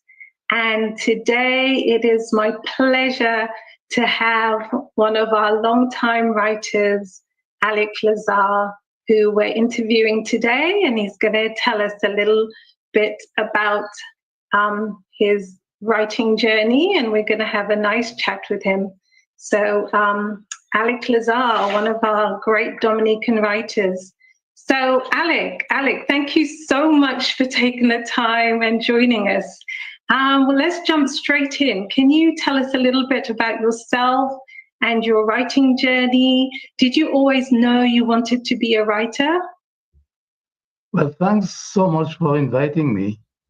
And I'm so happy that we have brought back the whole idea of a literary festival, even if we have to do it virtually. And doing it virtually has so many advantages too, that more people can join in at their pleasure, at their comfort, and we can reach so many more people than we used to in the past. I began in my youth. I was an avid reader. I would seek all copies of any interesting copy of literature that I could find, whether it's newspapers or books, and I would read. It was like a habit to me. I couldn't get rid of. And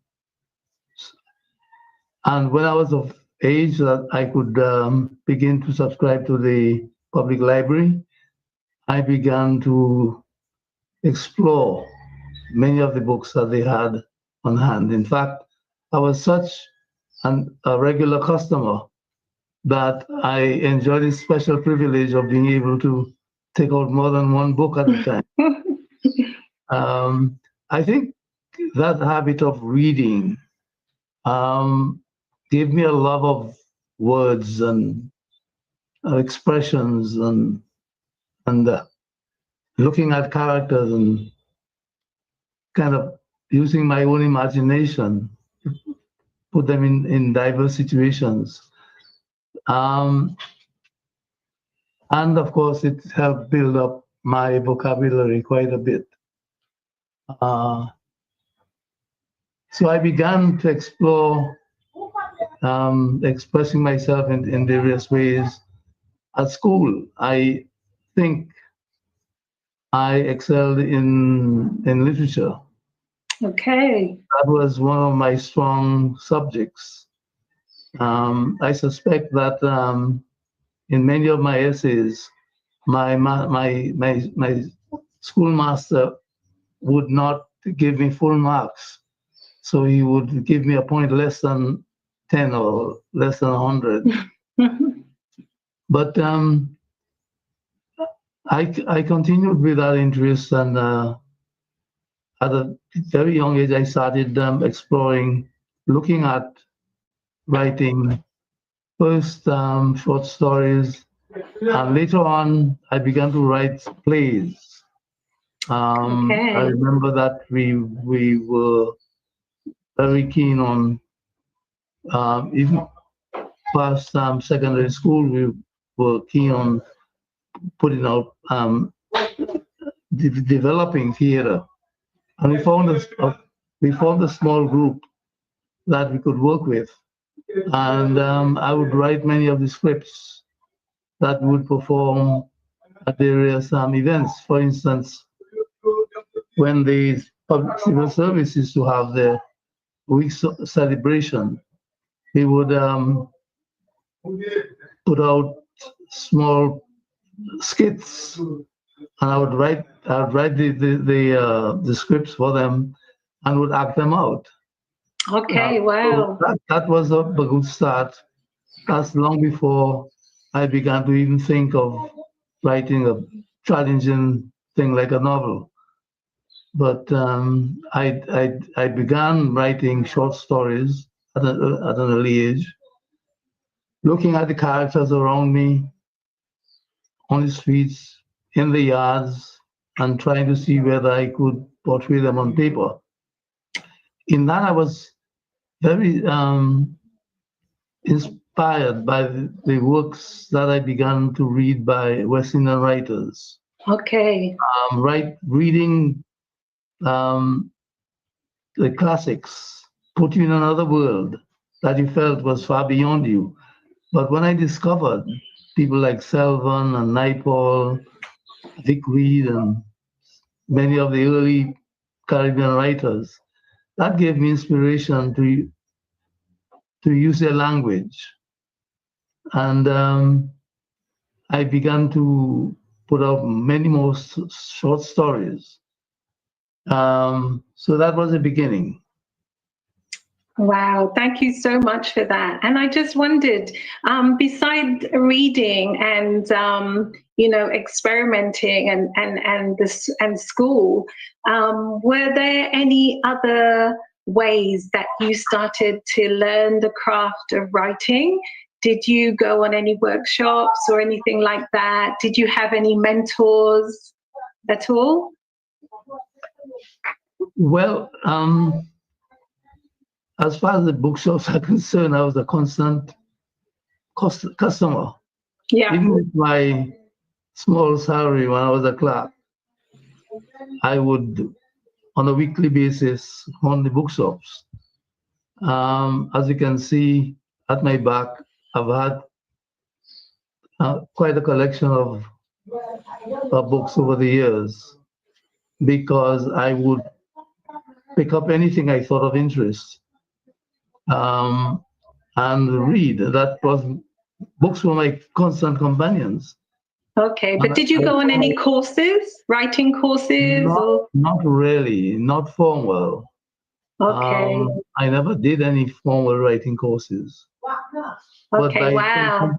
constant practice, Yes. and as I said, reading in language that was so familiar, that brought me so much at home with the characters, that I felt I could emulate them. I began by actually copying the styles of Selvon and the other Caribbean writers, trying to emulate them, trying to do what they were doing,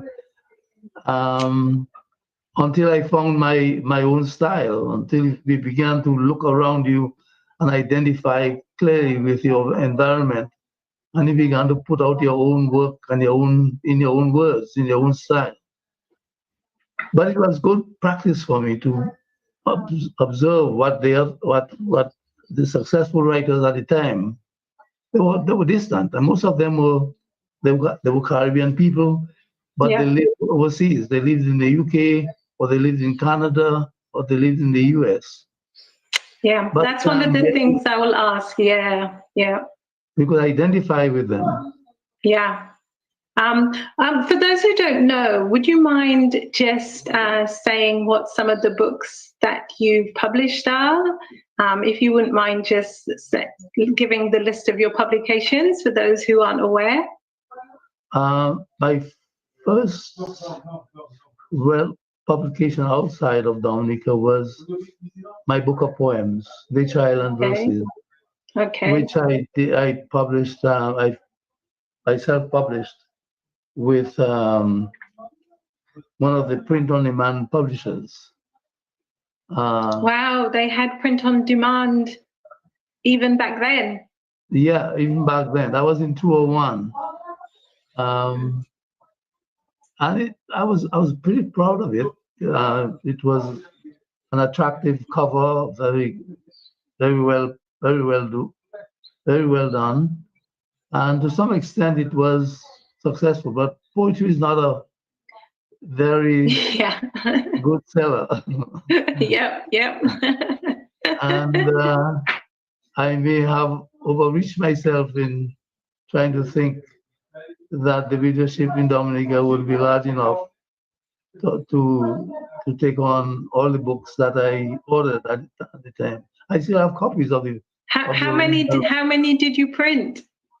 I must have printed about maybe 300 to 500 or something like that. Okay, well, audience, Alex still has copies of that book, his first book of poetry, if you want to purchase a copy. So that's great. So carry on after that, after the poetry. Yeah. After that, I began looking at, I didn't consciously decide on writing a novel.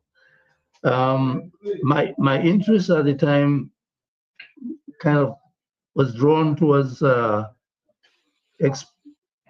researching writings on the Kalinago and also on the runaway slaves.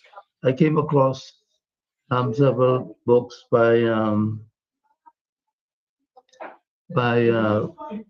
different writers on this subject, and it led me to do a lot more research, even on the internet.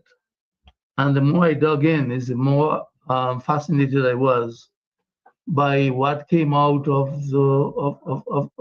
that kind of research. Mm-hmm. Because what I found was that my reading of the studies that were made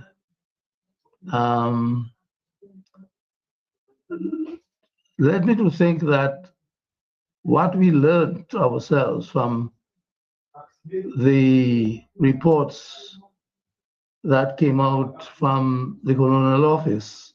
Yes. What I myself read from papers that I came across in our own archives did not really tell the full story. That is so interesting. And I felt that, hey, I should really study a little more on that and come out with something that reflected the voices of those people, the voices of the Kalinago, the voices of the runaway slaves. And so I began to delve deeper and deeper, and I felt constrained to come out with a full novel because I had put together so much material that I had notes, bundles of notes. Okay. On both subjects. And I was able to construct So which were the two novels? Which were the novels that came out of that research? Well, Kalinago Blood was the first. Oh, that came first. Yeah, that came first. And I was conscious that what I was looking at was different from what we normally would read from the official papers that we were accustomed to, or even from the school books that we had to study at elementary school. Like, for instance, you were told all along that the Kalinago were man-eaters. Yeah. Yeah, and the more I read on it, even from people like other is it Father Breton? Father Breton. Yeah. Even from there, I found that they did not support that kind of thing at all. Yes. In fact, their version of the experience with the Kalinago, was that they were very generous, very hospitable. Yeah. That led me to it's certainly more to come out with what I thought would have been a clearer picture of the Kalinago. And the same happened with my delving into the runaway slaves. Yeah, the enslaved peoples. Yeah. Some time ago, I came across an essay by Chimamanda Adichie. Adichie, yeah. Adichie, where she said she pointed to the danger of the single story. Yes, I love that motto. That's one of my mottos. Yes, we really need nuanced conversations and stories. Yeah. Yes. So I took that as my theme. I said, hey, she was so right in what she was saying, that the people who are telling your story are the same people who either enslaved you, yes, or dispossessed you of your land and so on. Of your language, yeah. All they were trying to do was to justify the acts that they committed. That's right. So that led, so after Kalinago Blood came, After Kalinago Blood, I went in to do further research on the slavery in Dominica, and especially the runaway slaves. Yeah, the Maroons. And the Maroons. And I came across extensive papers on Bala and Jacko and all the other chiefs. And I was abhorred at what was being said about them, the way they were regarded. And my thought was that these were people who were fighting for their freedom. Freedom fighters, indeed. And that part of our history was never really talked about, the fact that there were people who, enslaved people who opposed and who fought. The uprisings weren't really talked about, right? Yeah. So we had these the philosophers coming out of France, and like Rousseau and many others, who spoke about the freedom for the individual, human rights, and so on. Yeah. They leaned somewhat sympathetically towards the slaves, but there was not much opposition to the whole policy of slavery in the Caribbean, because they all recognized that their own economies were at risk if the slaves were to be set free. Yes. And even with people like Claxton in Britain, with all the posturing about the condition of, they spoke of the condition of slaves, not so much the act of slavery. In the end, I think it was our own intellectuals like Eric Williams who pointed out that freedom came not because of any moral issue, but because of economics. Yes, exactly. And not to forget, especially in Dominica, I think things were made very difficult for the colonizers, not only the environment, but I think even with, the uprisings. So can you remember what year you published Farcelle? Farcelle, I think I did in 2006. 2006, okay. So what came after Farcelle? I'm getting them mixed up. I may have done Kalinago in 2006 and Farcelle in 2013 or something like that. Ah, right. So maybe Farcelle was first and then came Kalinago Blood. Have there been any more after, besides Kalinago Blood and Farcelle? Did you have any other? There was a long period of inactivity until it struck me that we should from my own experience, Mhm. writing books and trying to get them distributed, trying to get them noticed, I thought that the people were not very knowledgeable about what came out of Dominica's literary environment. Mhm. There, and my connection, my membership in groups like Write-Tukubuli groups and so on, led me to think that, hey, there are so many people with talent who are not being heard.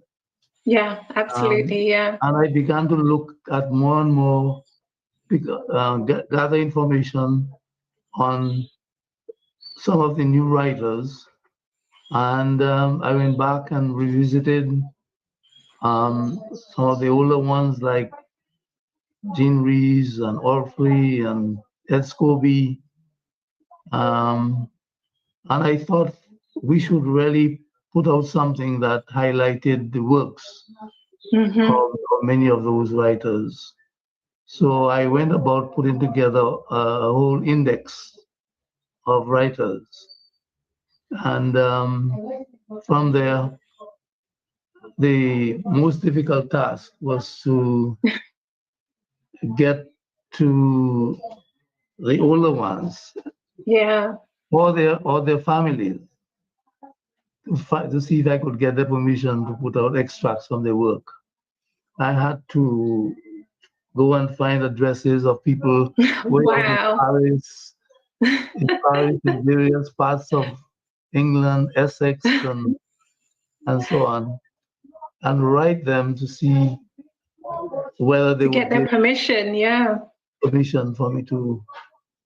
I wasn't successful in every case.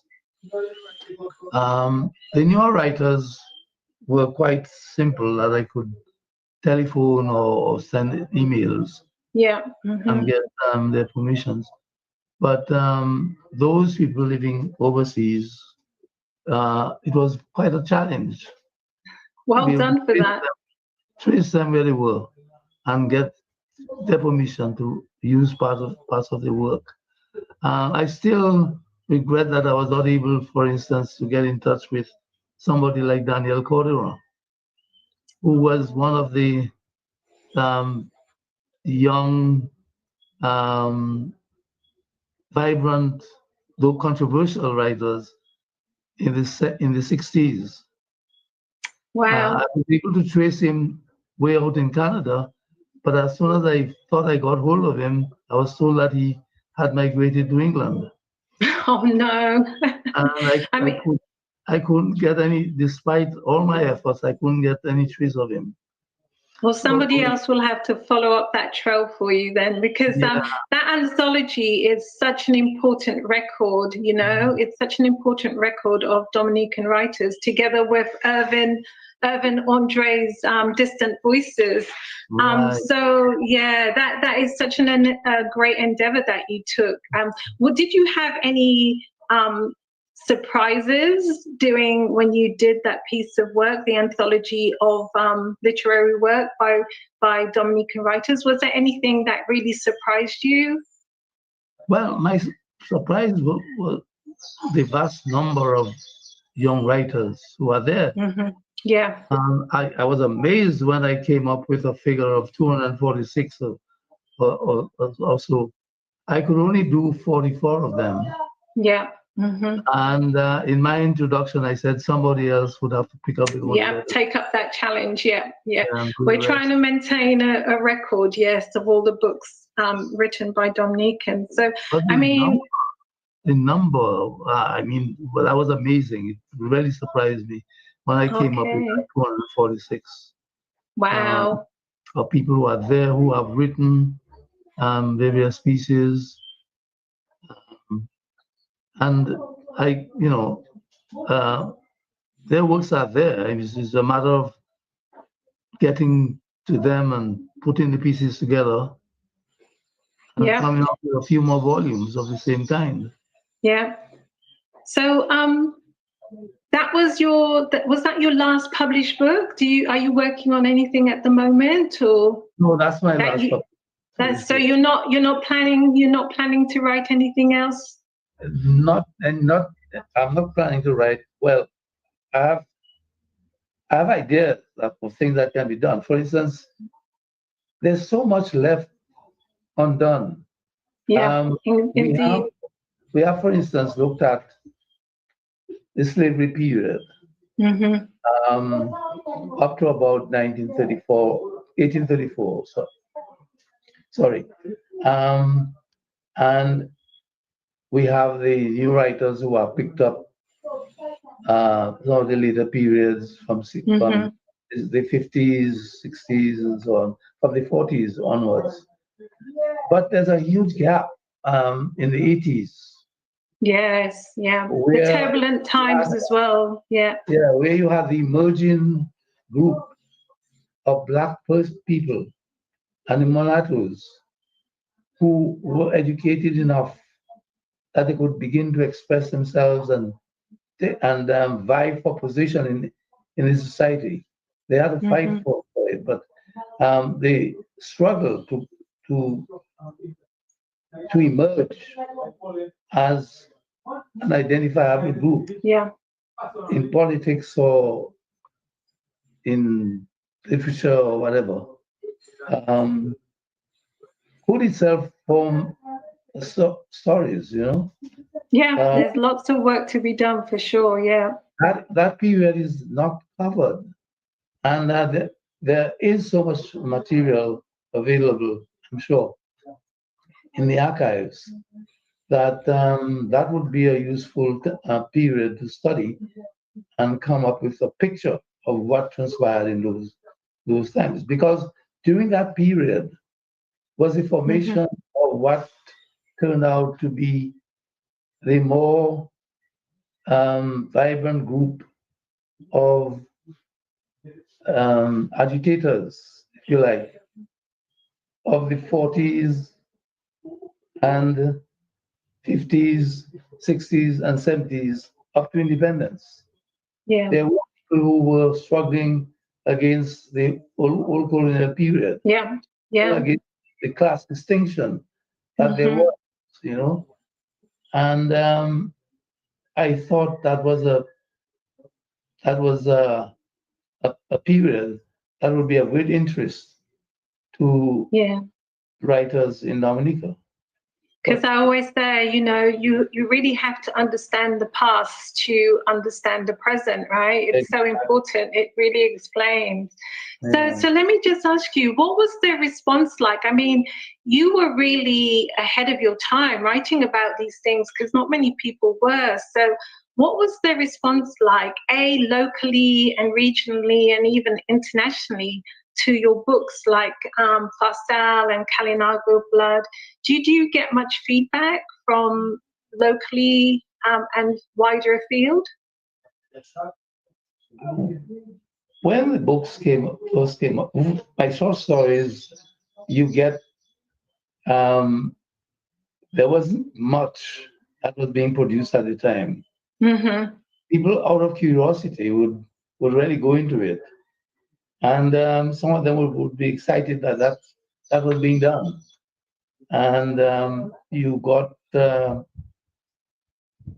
comments from various people, you know, even praise from them for having attempted that kind of thing, you know.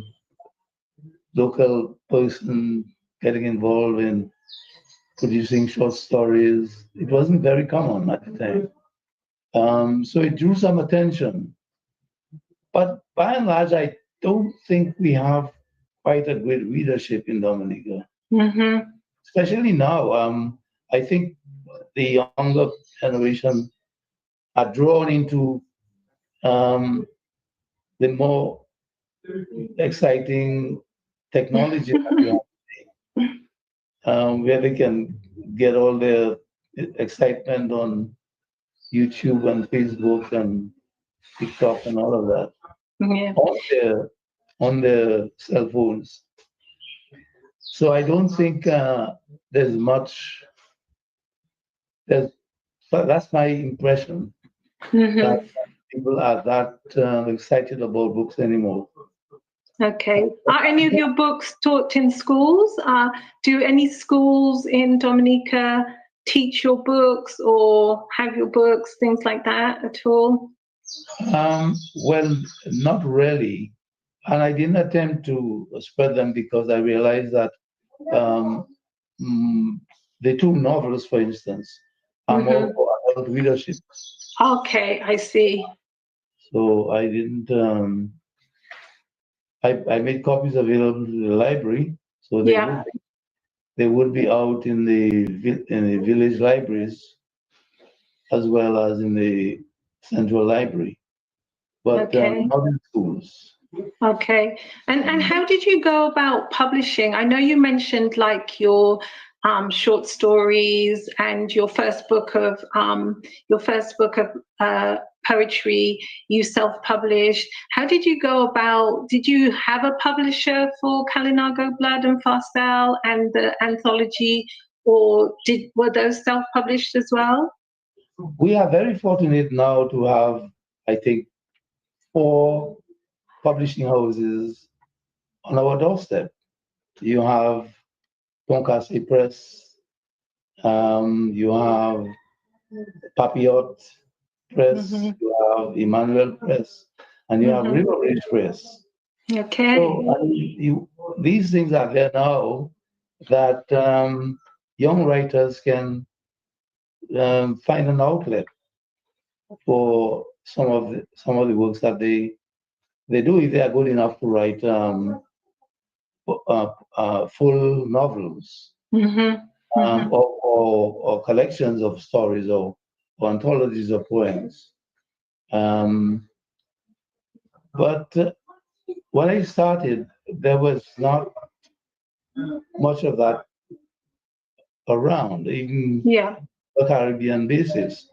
I remember attempting to get through to Ian Randall, for instance, and I didn't get much encouragement. No. And the more I explored the book market, the more I realized we were at a disadvantage. For one thing, you have to understand this steps, processes that go through. To be really successful, if you want to penetrate the market, the first step should be to find, if you want to go to the bigger market, I'm not talking of just the Caribbean market, you ought to find an agent.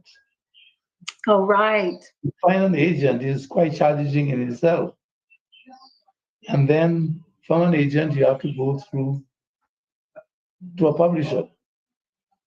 And it's a long process. Yeah. Getting through with your editors and people like that. I was kind of intimidated when I began to understand what was involved. And so I found an easier way. Okay. To get my book published by going to a print-on-demand publisher. Okay. I must say, when I first approached the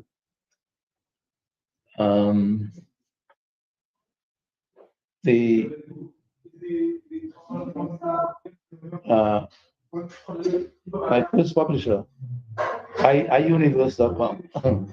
Oh, okay. They were one of the initial ones back when did they used to call it like Vanity Press? Is it that when they used to call?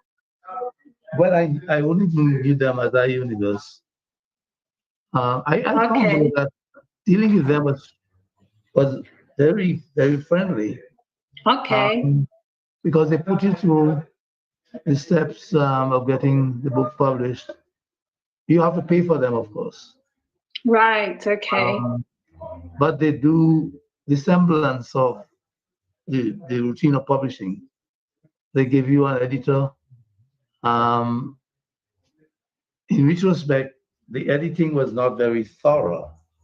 I don't think I was going to ask, yeah, because especially with your type of content, I was going to ask because your content would be so Caribbean focused and what we were saying, you know, the danger of single stories. How did you find the editing process?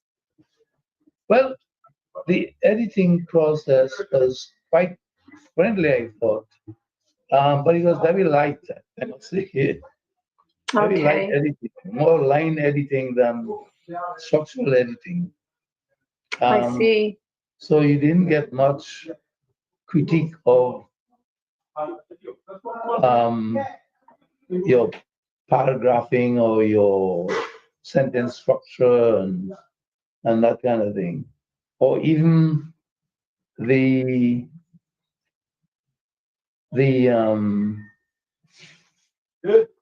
okay, all right, all right. Sorry about that. Yeah. So it was quite light. You didn't get the kind of in-depth structural overview type editing that you would have hoped. Exactly. Yeah. Not the kind that a traditional publisher would give. Okay. But it was enough to present a fairly respectable volume. Okay. Without spelling mistakes and grammar mistakes and that kind of thing.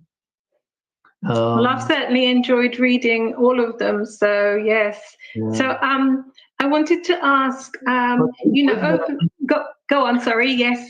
With them, they do give you a good publication in terms of the quality of the printing, binding, and that sort of thing. But that's about the end of it, you know. They will not do much in terms of promotion. That's what I was going to ask. Yeah. For distribution. So you find yourself virtually stranded with your books, except an appearance on Amazon.com. Wow. So all the marketing and the distribution is then left down to you as an individual. And being in Dominica, that's an added challenge, right? How do you get books? How do you get books to other people? Yeah. Yeah, the market here is small, and I must say that I was able to get a lot of assistance from people like Jay's, Paperbacks Bookstore, even jewelers at the airport. They were quite willing to accept my books on consignment, and they did well, considering selling those books. I was able to get some books out to parts of the region, mainly St. Lucia and St. Vincent. But that's about as far as it went. And that's just using your own personal contacts that you'd have to do that. Yeah, yeah. Hopefully, one of the things during the festival week, one of the things I hope viewers can join in on is we're going to have a discussion about, you know, what can we do about improving the distribution and readership of, you know, books by our local writers. So hopefully we can get people's viewpoints and feedback on that. So let me ask you, over such a long career, and you obviously, the writing, you had a different job, you had a day job all during that time. Did you have a strict writing routine when you were working? Is there something you can share as part of your writing routine that you did on a regular basis? Yeah, well, I didn't really give myself a schedule or timetable as some form of discipline. But when you begin working on a book, you get so drawn into it that it pulls you. You know, every moment that you have, you go back to it. And I thought at one time that I could give myself certain targets writing, let's say, 10,000 words a day. It was tremendous to attempt that, but actually you don't keep to that. You can't keep to that. Yeah, So there are especially times when you have a job, yeah. Yeah, but not only that, but when you get to a point in your story where you have to think out the next step, the next approach, um, especially where you get to the point of conflict, or you get to the point where you have to look at your characters and how they interact. Mhm. You do have to pause sometimes and think it over carefully Okay. so that you don't get contradictions, Right. in the description of the stories, in the flow of the story itself, or in describing the character of your protagonist or your antagonist or whatever it is.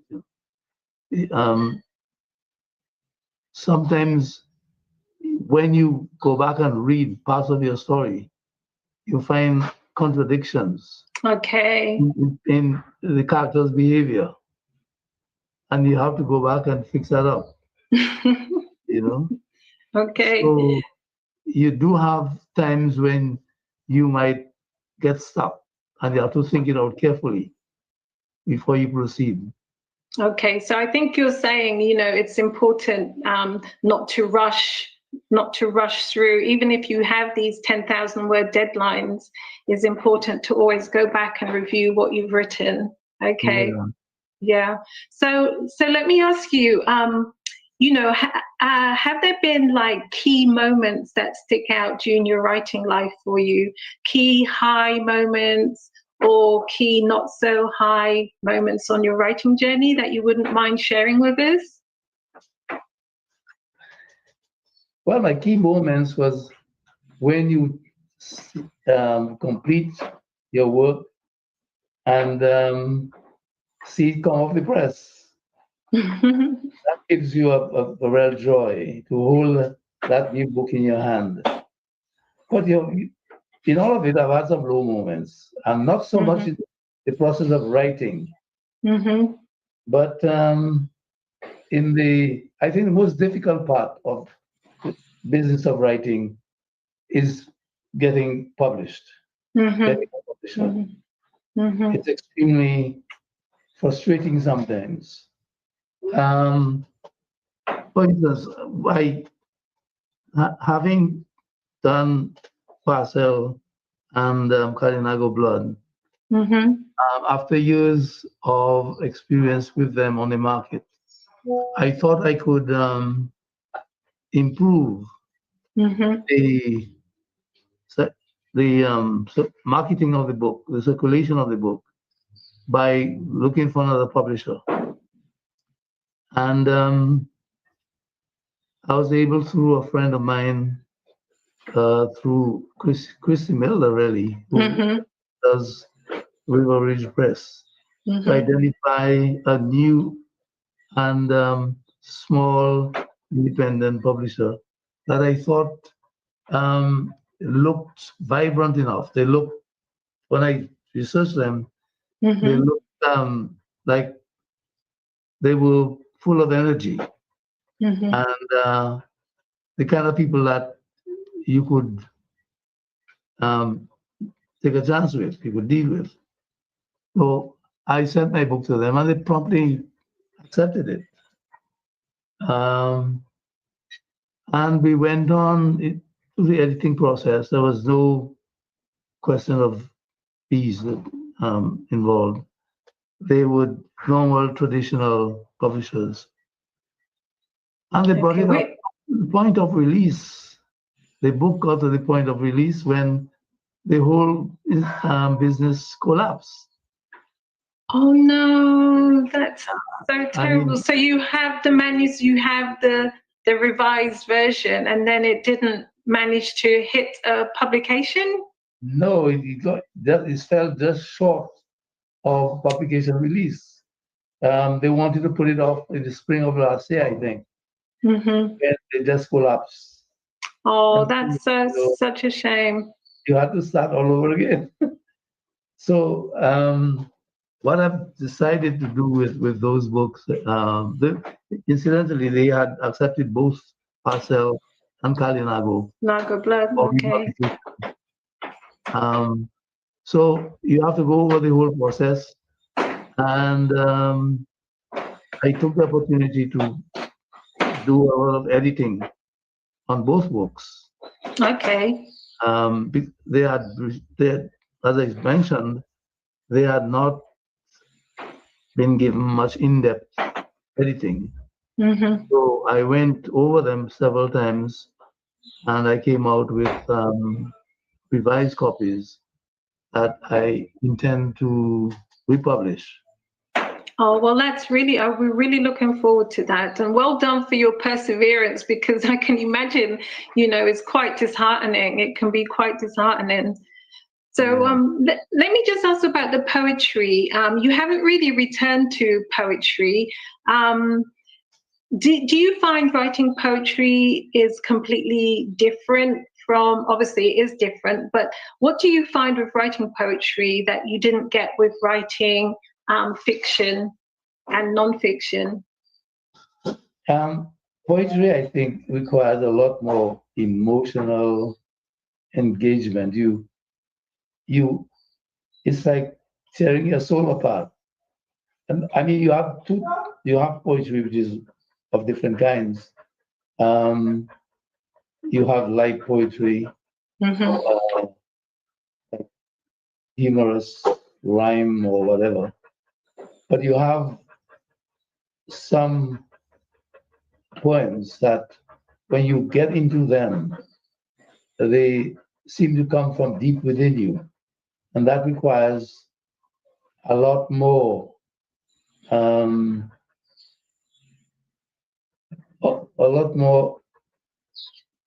it draws a lot more emotionally from you than the other type of poetry. So I find writing prose maybe more of a discipline. Writing poetry, which seems to require a lot more, if you like, this inspiration. I hate to use the word inspiration because you require inspiration for nearly everything. But you feel more coming out of you writing poetry than you do experience writing prose. Yeah, I can understand what you mean, yes. Yeah. To find the right expression, for instance, you have to examine yourself a lot more. Yeah. Than you would in writing a simple sentence of prose. But I haven't done too much in poetry. But when I do, it takes a lot more to write one single poem than it would to write maybe a chapter of a book. Yeah, people, it's deceptive, isn't it? People look at the end results of like 10 lines of poetry and they might not appreciate how much went into writing those 10 lines. Yeah. It's a lot more out of you. Even your choice of word. I mean, you have to go sometimes just writing a couple stanzas. You go for it and you say to yourself, it doesn't have the sound that I want. It doesn't have the rhythm that I want. And you seek in every way to twist it around and see whether you can get exactly what you want. I think one of the poem, one of the poets, I forgot which one it was, said poetry is more rhythm and sound than words. It's not just words. Yeah, that's true. Or rhythm and sound. And if you don't get that rhythm and sound, you don't have it. Yeah, yeah. Well, we're coming to the kind of end. We've taken a lot of your time, so I just have a couple more questions because it's been so interesting talking to you, but I don't want to take too much of your time. So I just wanted to ask a couple more questions. We talked about some of the disadvantage of being a writer based here on an island. Are there any advantages you find that being a writer in Dominica, because so many writers from the Caribbean have achieved their success by going away, by leaving the islands, either going to UK, Canada, America, you know, and we're writing from this place. Are there any advantages you see from writing from this island? I remember many years ago standing on the shores of Scott's Head with Ian Carew. Oh, Ian Carew? Who was visiting Dominica at the time. Okay. And he looked around and he said, look at this. This is drama. This is theater. Because he made that comment because this small community, people were so close together and relaxed. And there was a sense of togetherness. That he couldn't help, feeling that there was some drama in there. He recognized from the expressions that he used, the kind of language that he spoke to each other. And I think this is one of the things about living in a small island or a small community. You get to observe a lot more on a very personal and individual level. The Jamaicans have the saying, the yard, you get the yard feeling. Yeah. And it can stir a lot in you. You get to observe characters a lot more.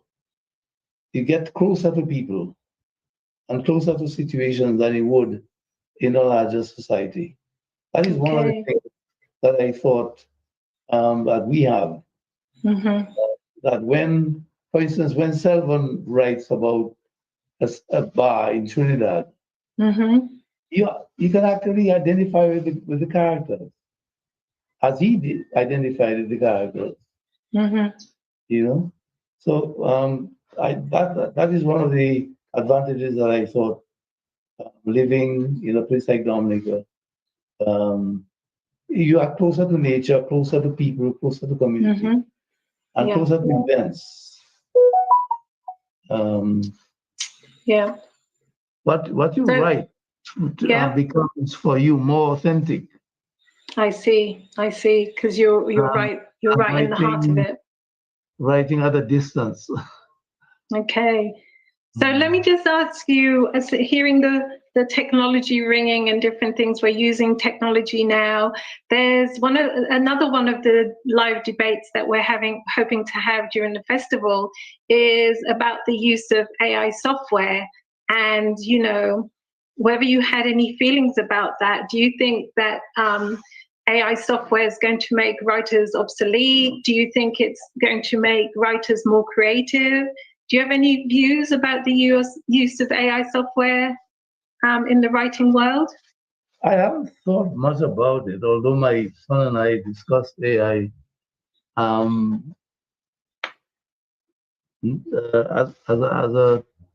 a tool, as a technology. But many publishers have become wary about AI. In fact, some publishers have openly said they will not accept books written with AI. Yes. I'm not sure what is the rationale for saying this, but for my own limited knowledge of the subject, as someone who has attempted to write about characters and events and situations,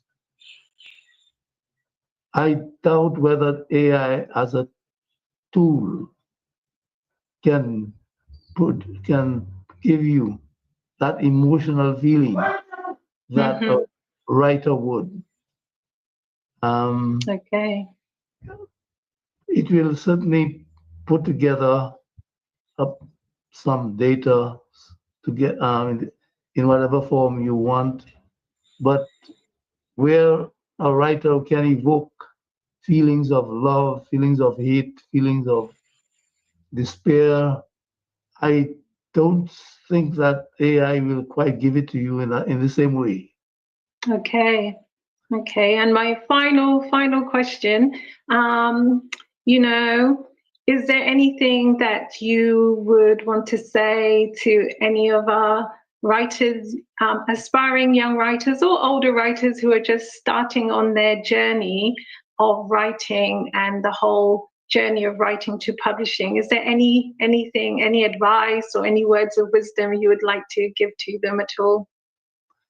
Well, my advice would be I have to go back to Chimamanda Adichie again and say, speak with your voice, speak with the voice of your people, speak with what is around you, and not allow yourself to be drawn in to repeat what is being said from external environments. There's enough that you can say about your people and yourself to portray their self-respect, their nobility, because what we often get from outside is something which denigrates the character of people. So I think that's a primary obligation of young writers. Look to speak with the voice of your people.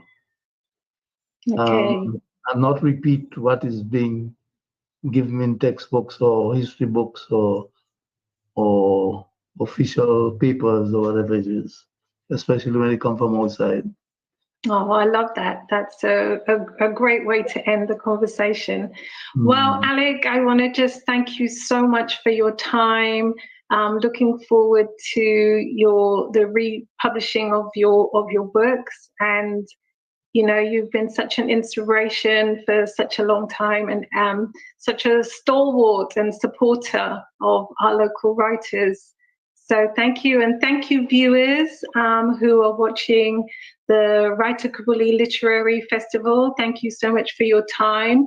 Keep checking the YouTube channel. Keep using the hashtags Write-Tukubuli and Write-Tukubuli 2025 on your social media pages. And yes, thank you. Thank you.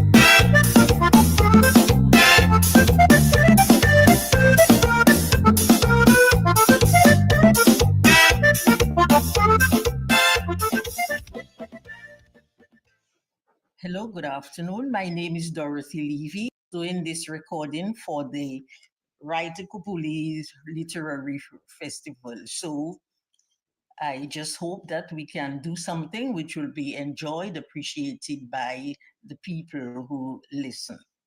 I have already published 3 collections of short stories. Look at Me, Father, See Me, Once Upon a Dominica Time, and Eden Restored. This afternoon, I'll be reading a story from Eden Restored. I know today there are so many land disputes families who get into conflict because of land. So this story centers on two families who had a conflict over land and how it was settled. The young woman closed the door of the living room softly and joined her husband on the front porch. Together they sat in the semi-darkness, while in front of them, mango, pawpaw, and guava trees were enveloped in the soft glow of the moonlight. A gentle breeze stirred the trees, producing dancing shadows of various shapes on the ground beneath them. Calmed by the scene, she asked her husband, "How long do you think he will last?" She sighed and continued, "I just wish we knew earlier. Maybe surgery would have helped." Evelyn, her husband said as he held her hands, "You know, he never wanted any surgery. He thinks he's a burden on us. What I wish for is peace of mind for him. He gets so agitated each time he tries to tell us of family land that was stolen." But Damien, I used to hear stories like that too. Anyway, I wish those who steal will get their punishment. A fit of raucous coughing from inside the house reached their ears, and they both went indoors and into the room of the 92-year-old man they called Grandpa. He appeared to be asleep, but he sensed their presence and opened his eyes as they approached the bed. In a barely audible voice, he asked, "The children?" "Fine and sound asleep," they assured him. "Joshua's surgery," he whispered. "Don't worry, Grandpa, it will happen," Damien answered. Evelyn moistened a washcloth with some Barium, and with it, she wiped his forehead gently. "Bless you both. God bless you both. I'm so lucky," he rasped out. It was 11 p.m. The couple was about to retire for the night when they heard the sound with which they had become all too familiar over the past 2 years. In a matter of seconds, the initiator of the sound appeared, their 6-year-old son propelling his wheelchair towards the bathroom. "Hi, Mom. Hi, Dad," he called out in his usual confident and happy tone, in spite of the fact that he had been asleep before. They knew how proud he was of being able to maneuver the chair by himself. On his way out of the bathroom, he teased, "Can I stay up to watch TV?" His father patted his shoulder and pushed the chair gently in the direction of the bedroom. "Don't wake up your sister." The following morning, 9-year-old Bernadette helped her brother dress for school, and when they came to the dining table, she put the dish with mango and ripe banana slices closer to him as they both enjoyed the sliced fruit over their oats. They knew their mother was helping Grandpa and their father was taking care of the animals. Just then, their father walked in. "Look who is up. Good morning," he greeted them. "Said your prayers?" "Yes, Daddy," Bernadette answered. "We prayed for Grandpa," Joshua added, "and we prayed for God to give us back our land so we can sell some and get money to give me new legs. Then I'll be able to play cricket with James and Ryan." Their mother emerged from the room where she had bathed and fed Grandpa. "What was that?" she asked. Bernadette supplied the information. "You see the place high on the hill where they are building the new hotel? Grandpa said it's really our land. And the part where they keep the horses too," Joshua added. Giddy up, see me ride my horse with my new legs." And he heaved himself up and down on his wheelchair, causing his parents to smile at his enthusiasm and energy in spite of their heaviness of heart each time they thought of the surgery he required and the prosthetic legs, the cost of which seemed unaffordable. Grampy is sick, so sometimes he forgets things. You mustn't believe everything he tells you, their father said to them. Both parents were amazed that the children were able not only to understand Grampy, but to hold a sustained conversation with him, as his throat cancer often rendered him speechless or made the croaky words which he uttered difficult to understand.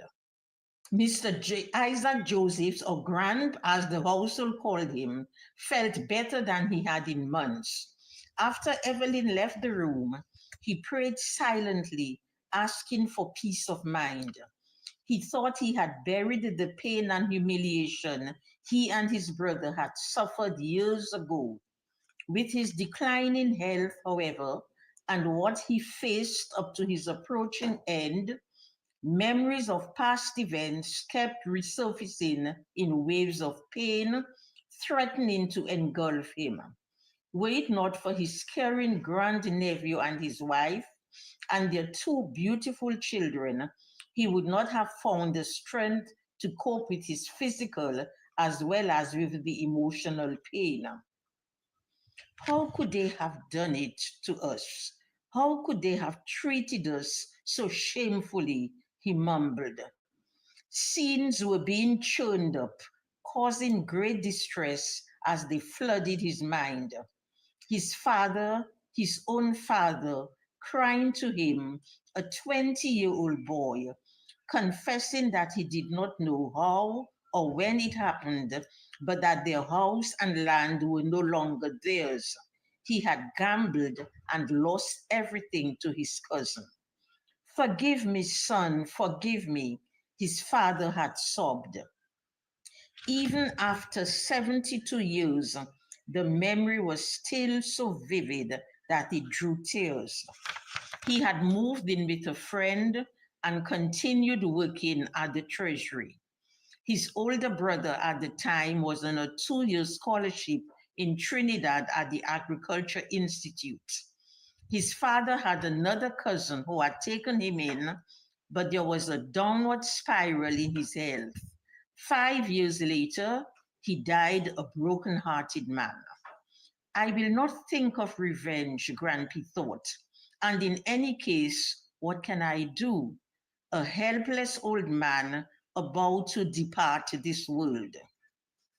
To lessen the pain, he thought of his happy childhood, the freedom he enjoyed climbing trees, picking mangoes, catching birds, joining his older brother and their friends to raid other mango trees just for the fun of it, as their property contained almost every variety of mango grown on the island.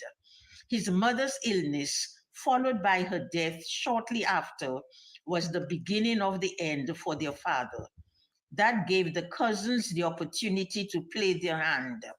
Sympathetic villagers did warn his brother and himself not to put too much trust in the sudden kindness which their hitherto distant cousins were now demonstrating towards their father. His brother at the time was preparing to leave for Trinidad. He himself still felt the loss of his mother and was hardly home, preferring to remain with friends in Roseau on many weekends. In their naivety, they were even grateful that their dad was being invited to so frequently to the home of his cousins in the adjoining village. Brought up in a loving family atmosphere, it was almost beyond them to imagine what their cousins were plotting. How could they, he questioned as he dozed off.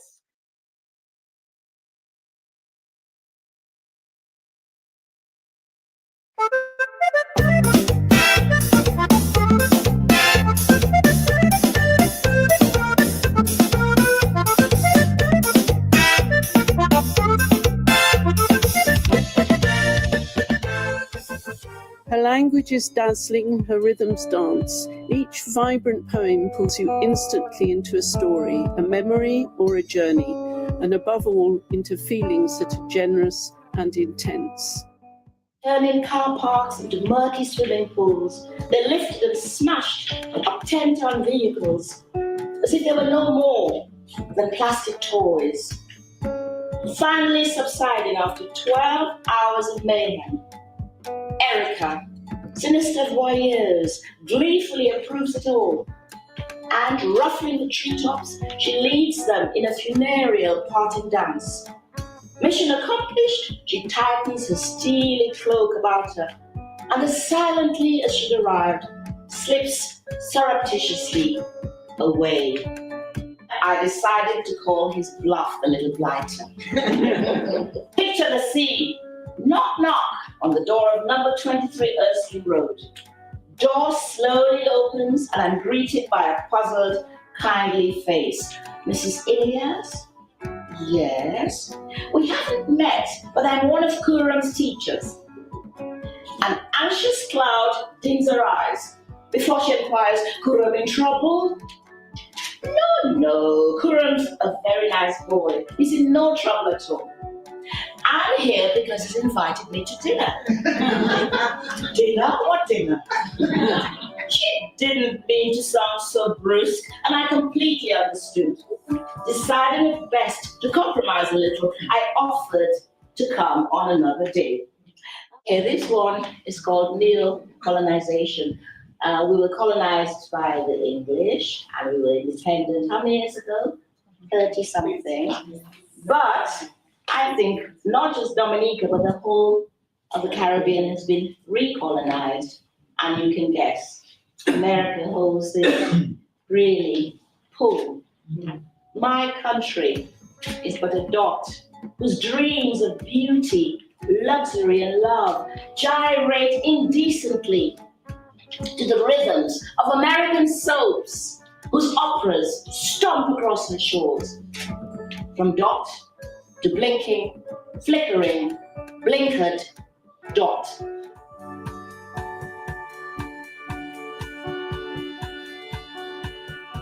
I want to go to the language ball, where the words so sweet and the music nice, and meaning is served with a touch of spice. Where verb come without auxiliary, and plural appear only where please, and adverb replacing verb with ease. I want to go to the ball tonight. I want to go to the language ball, where present and past tense dancing to the same drum beat, with preposition coming to the rescue, less confusion and sound. Oh, it's not over yet. You may dilly-dally and dawdle. Oh yes, even kiss and cuddle. Tell tall tales like a Nancy. Frisk and frolic if you fancy. But remember, no bathing, no boating, no swimming, no fishing in the enticing waters, that's a lie, in the enticing waters of the shoulder of Mutton Pond.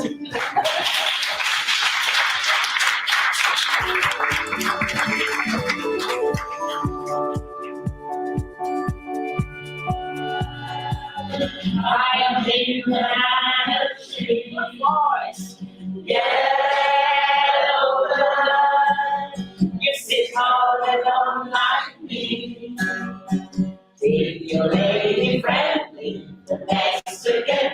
As a cherry sand makes me feel so bad. You fly away, sigh away.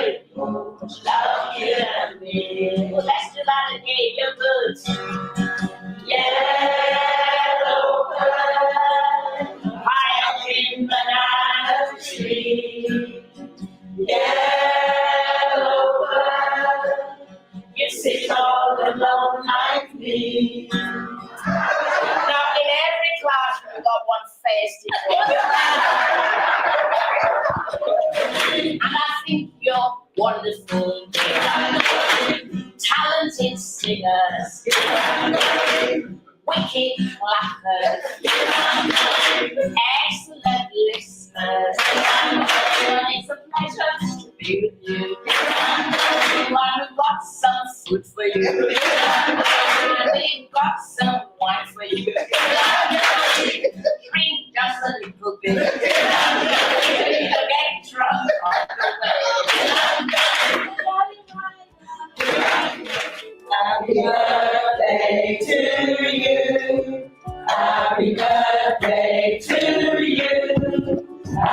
Happy birthday, dear Ray. Happy birthday to you.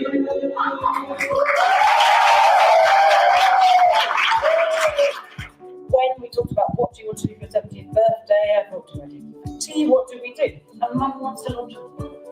You know, she's not just my mum, she's mum to so many people with advice, you know, as well as just a brilliantly talented artist. Thank you, Jane, for being the creative powerhouse that you are, and it's always a pleasure to work with you.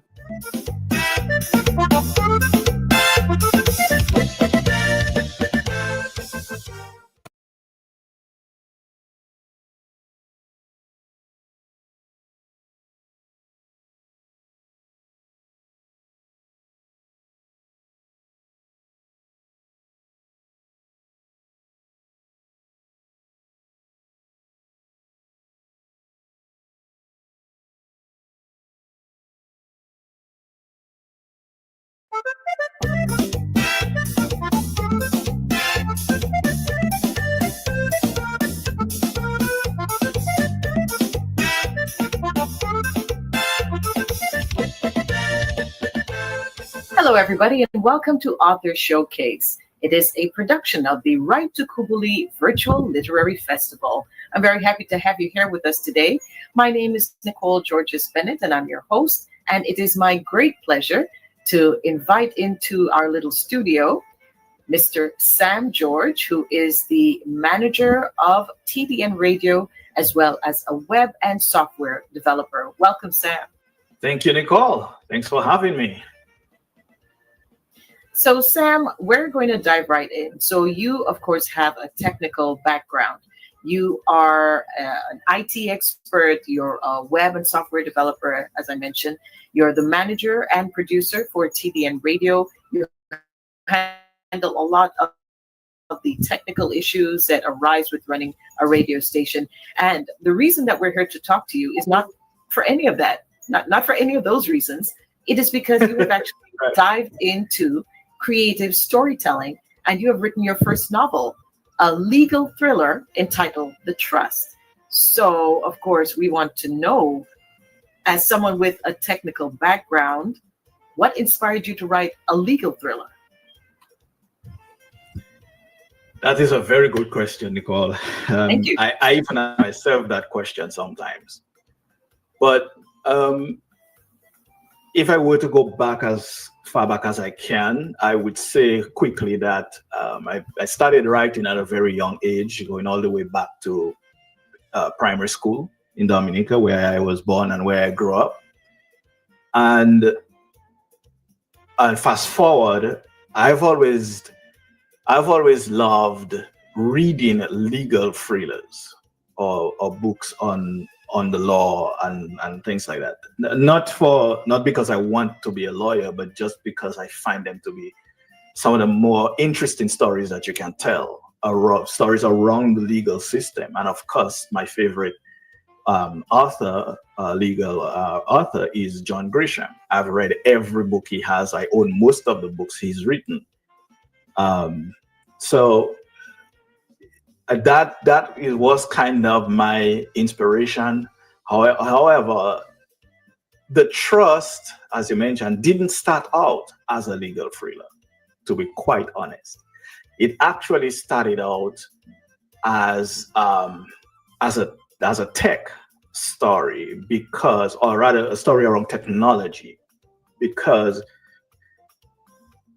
with everything going on with AI and people are trying to create fully autonomous vehicles and so on, there was an accident involving a semi-autonomous vehicle in real life. It caused a pileup up in San Francisco, and several vehicles ended up, crashing because of that one vehicle, an EV. And so that's how it actually began. And then it eventually evolved into, well, I won't spoil the plot, but let's just say an accident occurred and a family lost a family member, and so that spills over into a fight with a large, really rich corporation. So is that where the name comes from, the trust? Yes, that is where the name comes from, because the title of the book is actually the title of the villain, or the main villain of the story. And the main villain of the story is this huge multinational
Did that transfer over into creative writing for you? I'm just curious. That's another great question, and the answer is yes. Quite clearly, anyone who knows me and knows my background, knows the things I do, and read this will clearly see that even some of the characters have certain skill sets. Um, they are even more advanced than my own skills. So it did bleed into writing the story, especially when it came to writing the technical parts of it, or about the tools and the skills and the equipment that my characters use for the book, or their methodology, the way they do things. Certainly, being in the IT industry for many years did play a heavy role into completing this book. And as we say, it's a legal thriller, but it is also a technology-based legal thriller, because both of these things combined. So all of these things are happening in the book. So we're having issues with technology. We're also having issues with the legal system. So, and in terms of the fact that you do have this technical background, you're writing a legal thriller. Did you research, how courtrooms work, legal systems work? Did you have to sort of start from scratch in terms of your legal knowledge, or did you already have an idea of how the systems work and what it is you wanted to use in the book? Well, first of all, I had no idea what I was doing with the terms of the legal aspects. Because I've never studied law. I'm not an attorney. I just find legal thrillers to be fascinating and exciting. As much as I find science fiction fascinating, I love science fiction as well, and I write sci-fi also. But and I looked at it as a challenge. Obviously, I like challenging myself. And I did do a lot of research as to how courtrooms work, and how the legal system works, And then obviously, I guess I got influence from things happening in the news with the law, with law enforcement, and with the court system. And I did consult an attorney as well, and so. She gave me some pointers and gave me some fixes to some of the assumptions I had written. Definitely, it was challenging, but it was also fun doing the research and learning a few things about the legal system and how it actually works, rather than the assumptions that we make just from seeing a news clip or seeing something to that effect. So, yeah, it was a fun challenge. And I understand why John Grisham works, why he does what he does, because it works for him. I'm not trying to be him in any way. I'm just saying it. I think I understand why he's written so much in that sphere, because it's so much fun to do. It's quite challenging, and it definitely helps you to hone your skills as an author. So were any of the characters in the book based off of real life people that you've worked with, or that you've encountered or maybe heard about? Did art imitate life? No, I would no. I tend to try to stay away from that. I want life to imitate my art. Put it that way. I try not to write stuff, but even though, which I try that, I think that somewhere a character may end up being based on someone I know or someone I've encountered, but not especially. I don't especially try to do that. So yeah, I don't think that was part of my thinking. I'm going to base this character on a specific person. No, I just, I tend to let the characters write themselves, put it that way. I hope that answers your question. Yes, thank you. And as you talk about the characters, do you feel that the characters are dealing with ethical issues or dilemmas that connect with your professional world? You work in IT, so we're talking about things like cybersecurity, data privacy, AI. AI intervention. Do you feel that the book touches on any of those sort of ethical dilemmas or systemic issues that you deal with in your professional life? As a matter of fact, it does. And so this would be the second theme of the trust.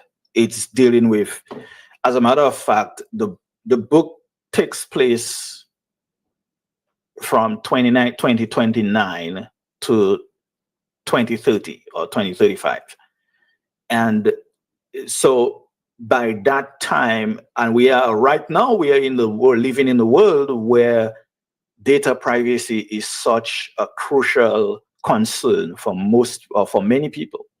I wouldn't say most, but many people have serious concerns about their data being sold or traded back and forth between, well, we know the cast of characters, right? And also government surveillance of what you're doing online, what you are looking at, what you are reading, just anything, any link you click on, I can guarantee you someone is seeing it. Someone is tracking it. They're tracking your movements, whether that is to sell you things or sell you more things, or whether that is for, for whatever reason the government would have to want to know what the things we are doing in our homes. I think they look at it as the internet, for example. I think they look at it as when you go on the internet, you may do it from your home, you may do it from your own computer, you may do it from your own phone or device. However, it's like you're in a public space. So they can just look at what you're doing. That's not what it should be, but that's what that is in my own thinking. That is kind of what it's looked at as. It's like if you're walking down the street, anyone can take a photo of you. And that photo is theirs. They own the copyright to it, right? And you can't stop it. There's nothing you can do about it. So I think some people look at the internet the same way. Whatever you are doing on the internet is public. And so the trust definitely looks at, well, how do we even deal with that? Or is that even something that exists in the future, in the near future? Will we as individuals will we have privacy? Can we expect privacy when we are using those devices? Or is privacy going to be something afforded only to the rich, those who can pay for it? It's interesting you bring that up. And I don't know if you've had a chance to check out the remake of War of the Worlds.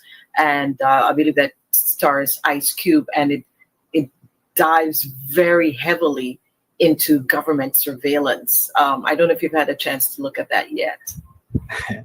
As a matter of fact, I did watch it a couple nights ago. I can imagine what your reaction must have been. I mean, of course, the show depicts a very intensive and maybe not too distant into the future approach to government surveillance, whereas, everything you say, everything you do, even down to what you eat, what's in your fridge, they know. What was your impression from that, just to take us off our little track here for a bit? What was your impression of the movie? I laugh a little because I was thinking, but that's exactly what they're actually doing right now. And I've always believed that movies, TV shows, especially American productions, tend to tell us things that are already happening. Not necessarily things that, in some cases anyway, not necessarily things that haven't happened yet.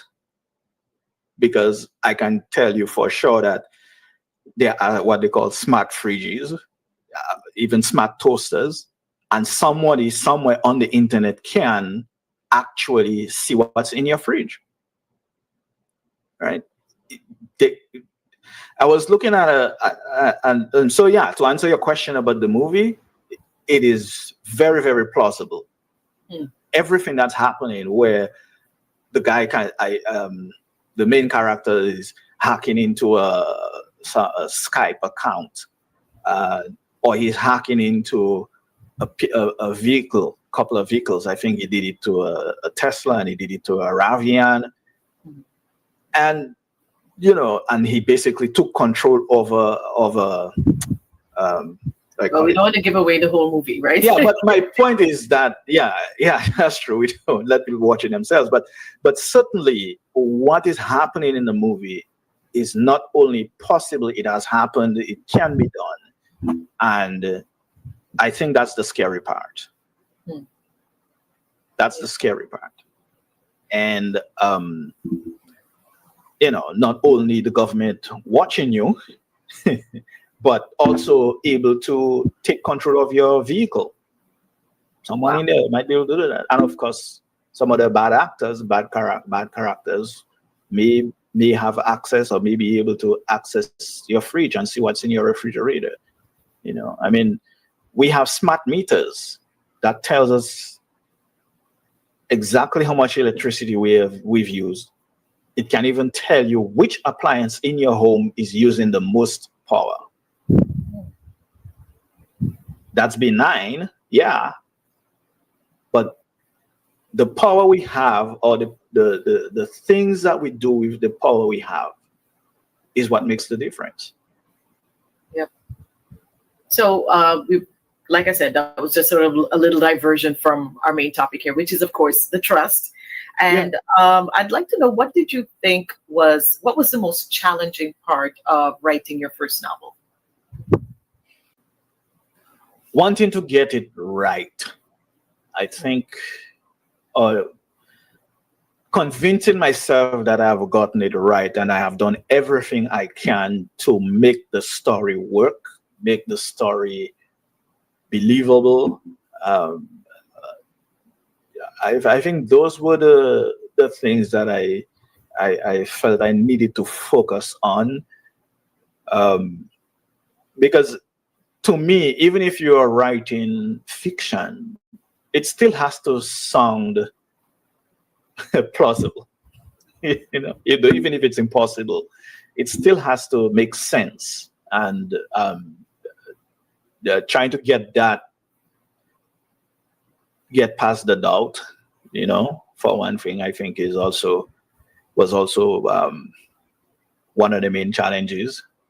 Because obviously you're gonna put something out there and you don't know who's gonna read it. You don't know what their reaction is going to be. You don't know if they're even going to read it. So I think those were the most challenging things. So did you get feedback from the people who read it? Actually, I have gotten feedback. I am still waiting for folks to actually write their feedback in the public, but I have gotten very, very positive feedback. As a matter of fact, one of the reviews is actually on the back of the book, and that was written because she got a pre-release copy. That's Dr. Simone Matthew, and she wrote me a very nice review.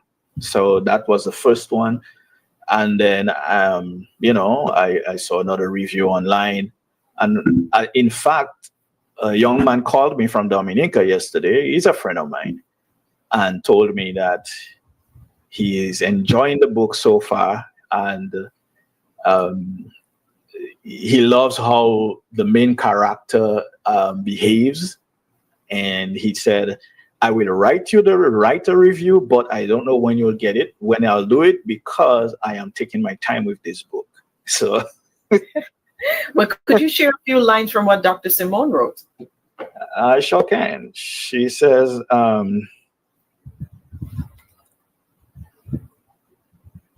let's see. She said, a masterpiece, a must read.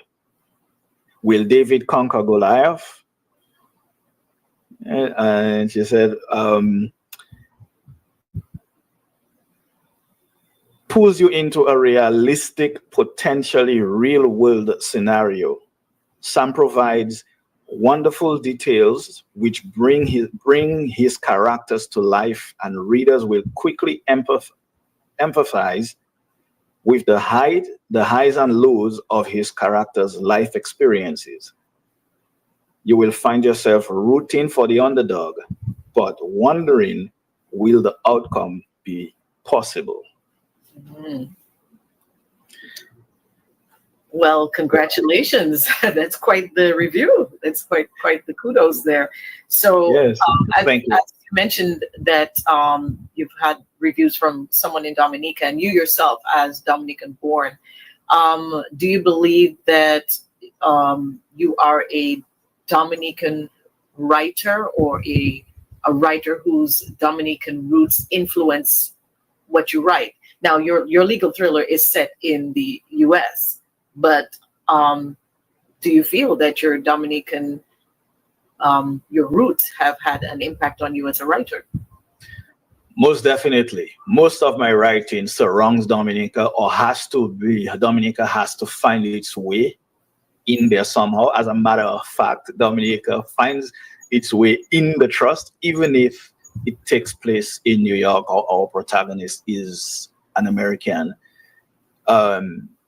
Dominica plays a major role in there. I'm not going to share what that is, so you'll have to buy and read the book for yourself to figure out why or what role Dominica plays. And so definitely being Dominican influences my writing, influences the stories I want to tell. And it's part of what I hope to help do, make Dominican literature be known worldwide. That's part of what I would love to do. If I do nothing else, I would love to see Dominican literature being referenced around the globe. And, and in fact, one of my other projects is Piton Noir, which is a group of authors, mostly Dominican, but open to other authors as well. We have Canadians and so on, included Americans. And we write sci-fi, fantasy, and folklore stories through our anthology, The Flying Grapple.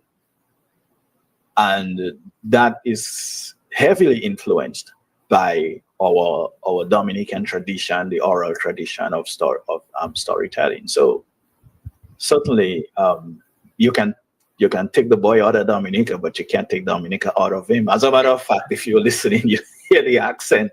Yeah. I can't lose that. I just can't. I'm not interested in losing it. So, some folks, they go travel for 1 week and they come back and their accent has changed. But that ain't me.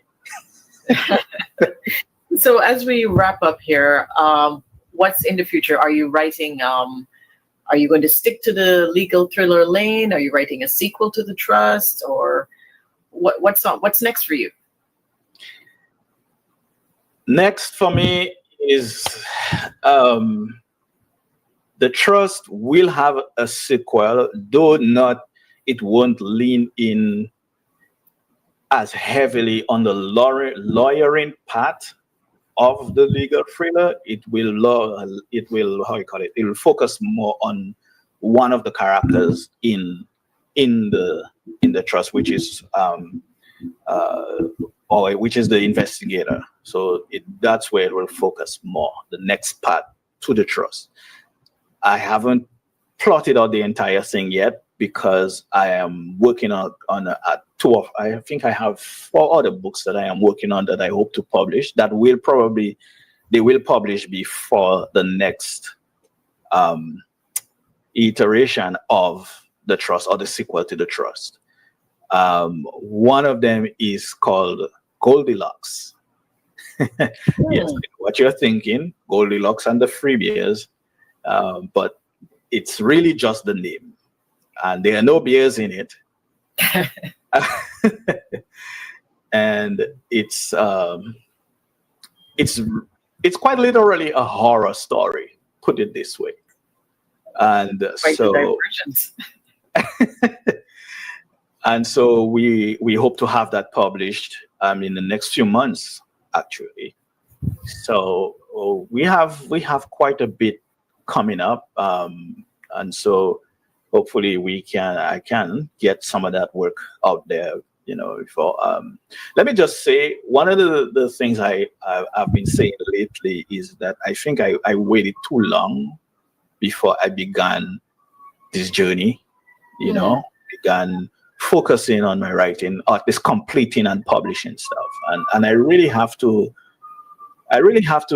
go back to TDN Radio and be a little bit thankful, because my involvement in that brought us to the thing I would say I first completed and got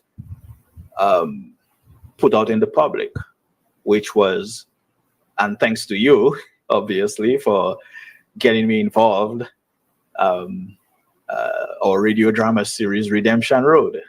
I think that is what sort of was the hook to get me to decide that I'm going to focus on writing. Well, I'm going to focus on writing too, in addition to everything else, and take it seriously.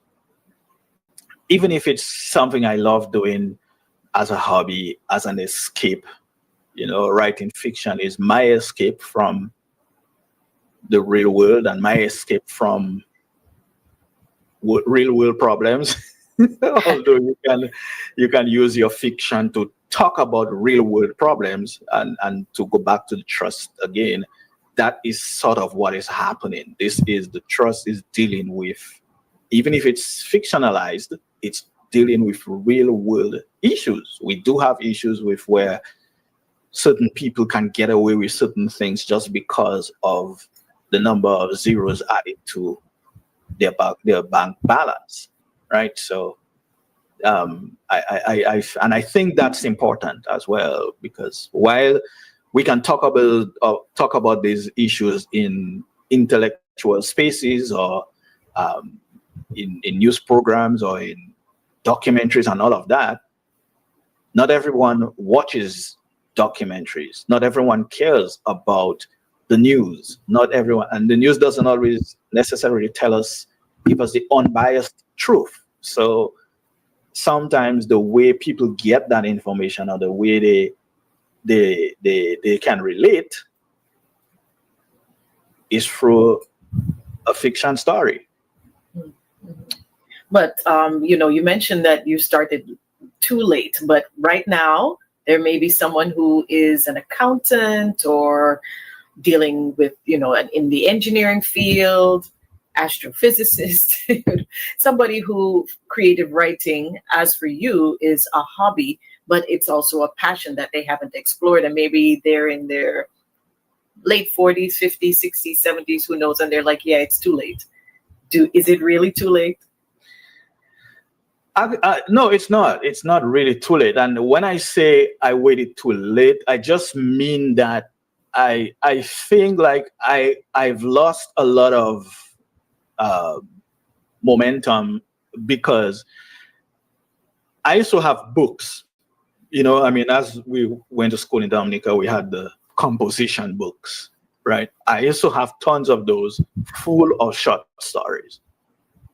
Over the years, I lost every single one of them. Many of them could have been turned into full-blown novels or full short story anthologies.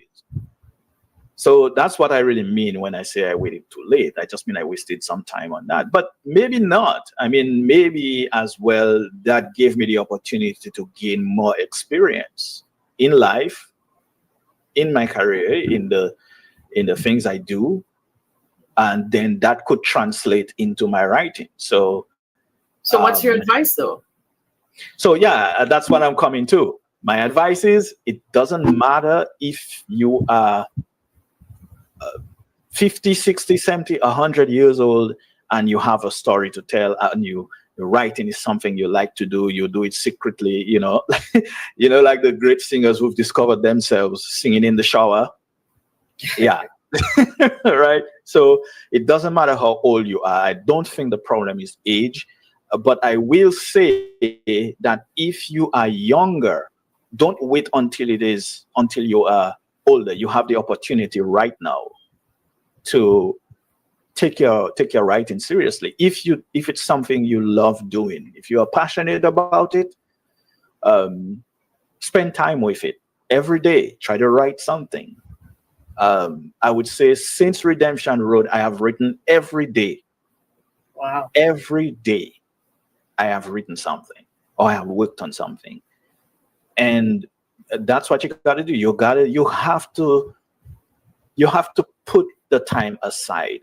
You can't say, oh, I'll do it when I have time. And this one is actually going to someone specific. I know when she sees that, she'll know I am talking about her. She's had a book to write for years, and I'm supposed to be her accountability partner in this one. I'm supposed to remind her every month if she started yet. And she knows herself. And so she has the skill. Well, so this is my reminder, right? She has the skill, she has the passion. She just hasn't made the time. And you can't wait, because time waits for none of us. So if you want to do it right now, and don't worry about, well, it's not going to be good. You don't know if it's going to be perfect. None of us are perfect.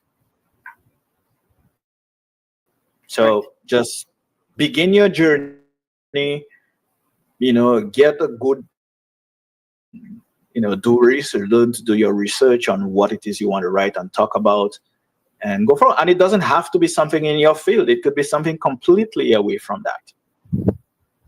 Just whatever you love to do, whatever you feel good about. I say do it. Do it now. That's my advice. Thank you. Thank you very much, Sam. So, folks, what I'm going to ask Sam next is just to let us know where the trust exists, where you can purchase it, and in what different iterations it's coming in. Sam, you could probably let us know what formats does the trust exist in, and where can we buy it? All right. Certainly. Thank you for asking that. The trust exists in paperback, hardcover, ebook or Kindle, and also audio. This was that's the last latest version of the book. So you can get the audio book via Audible. I believe it's also on iTunes. So wherever you get audiobooks from, I believe it's available on those platforms. So if you look up The Trust, and definitely you can purchase on Amazon.com if you search for The Trust by Sam George. And there is a little dilemma that I'm having where there's another person, another Sam George, he's written tons of books, apparently. I didn't know that. But so he'll come up first sometimes. So you got to put the title and my name, I guess, until the algorithm figures out the difference. You can look me up on Goodreads as well. So and you can always reach out to me directly if you would like to get a signed copy, or you could certainly reach out to me. You can email me at so it's sam@gg01@gmail.com. All right, sounds good. Okay. All right, so that wraps us up, folks. Thank you so much for joining us for this author showcase. Our guest was Sam George, Dominica's own answer to John Grisham. So Sam has a legal thriller out called The Trust, and as he mentioned, it's available via Amazon and also Audible. So thank you so much for joining us, and we will be back with another author, one of your favorites, hopefully, for our Write-Tukubuli Virtual Literary Festival programming. Thank you for joining us, and have a wonderful day.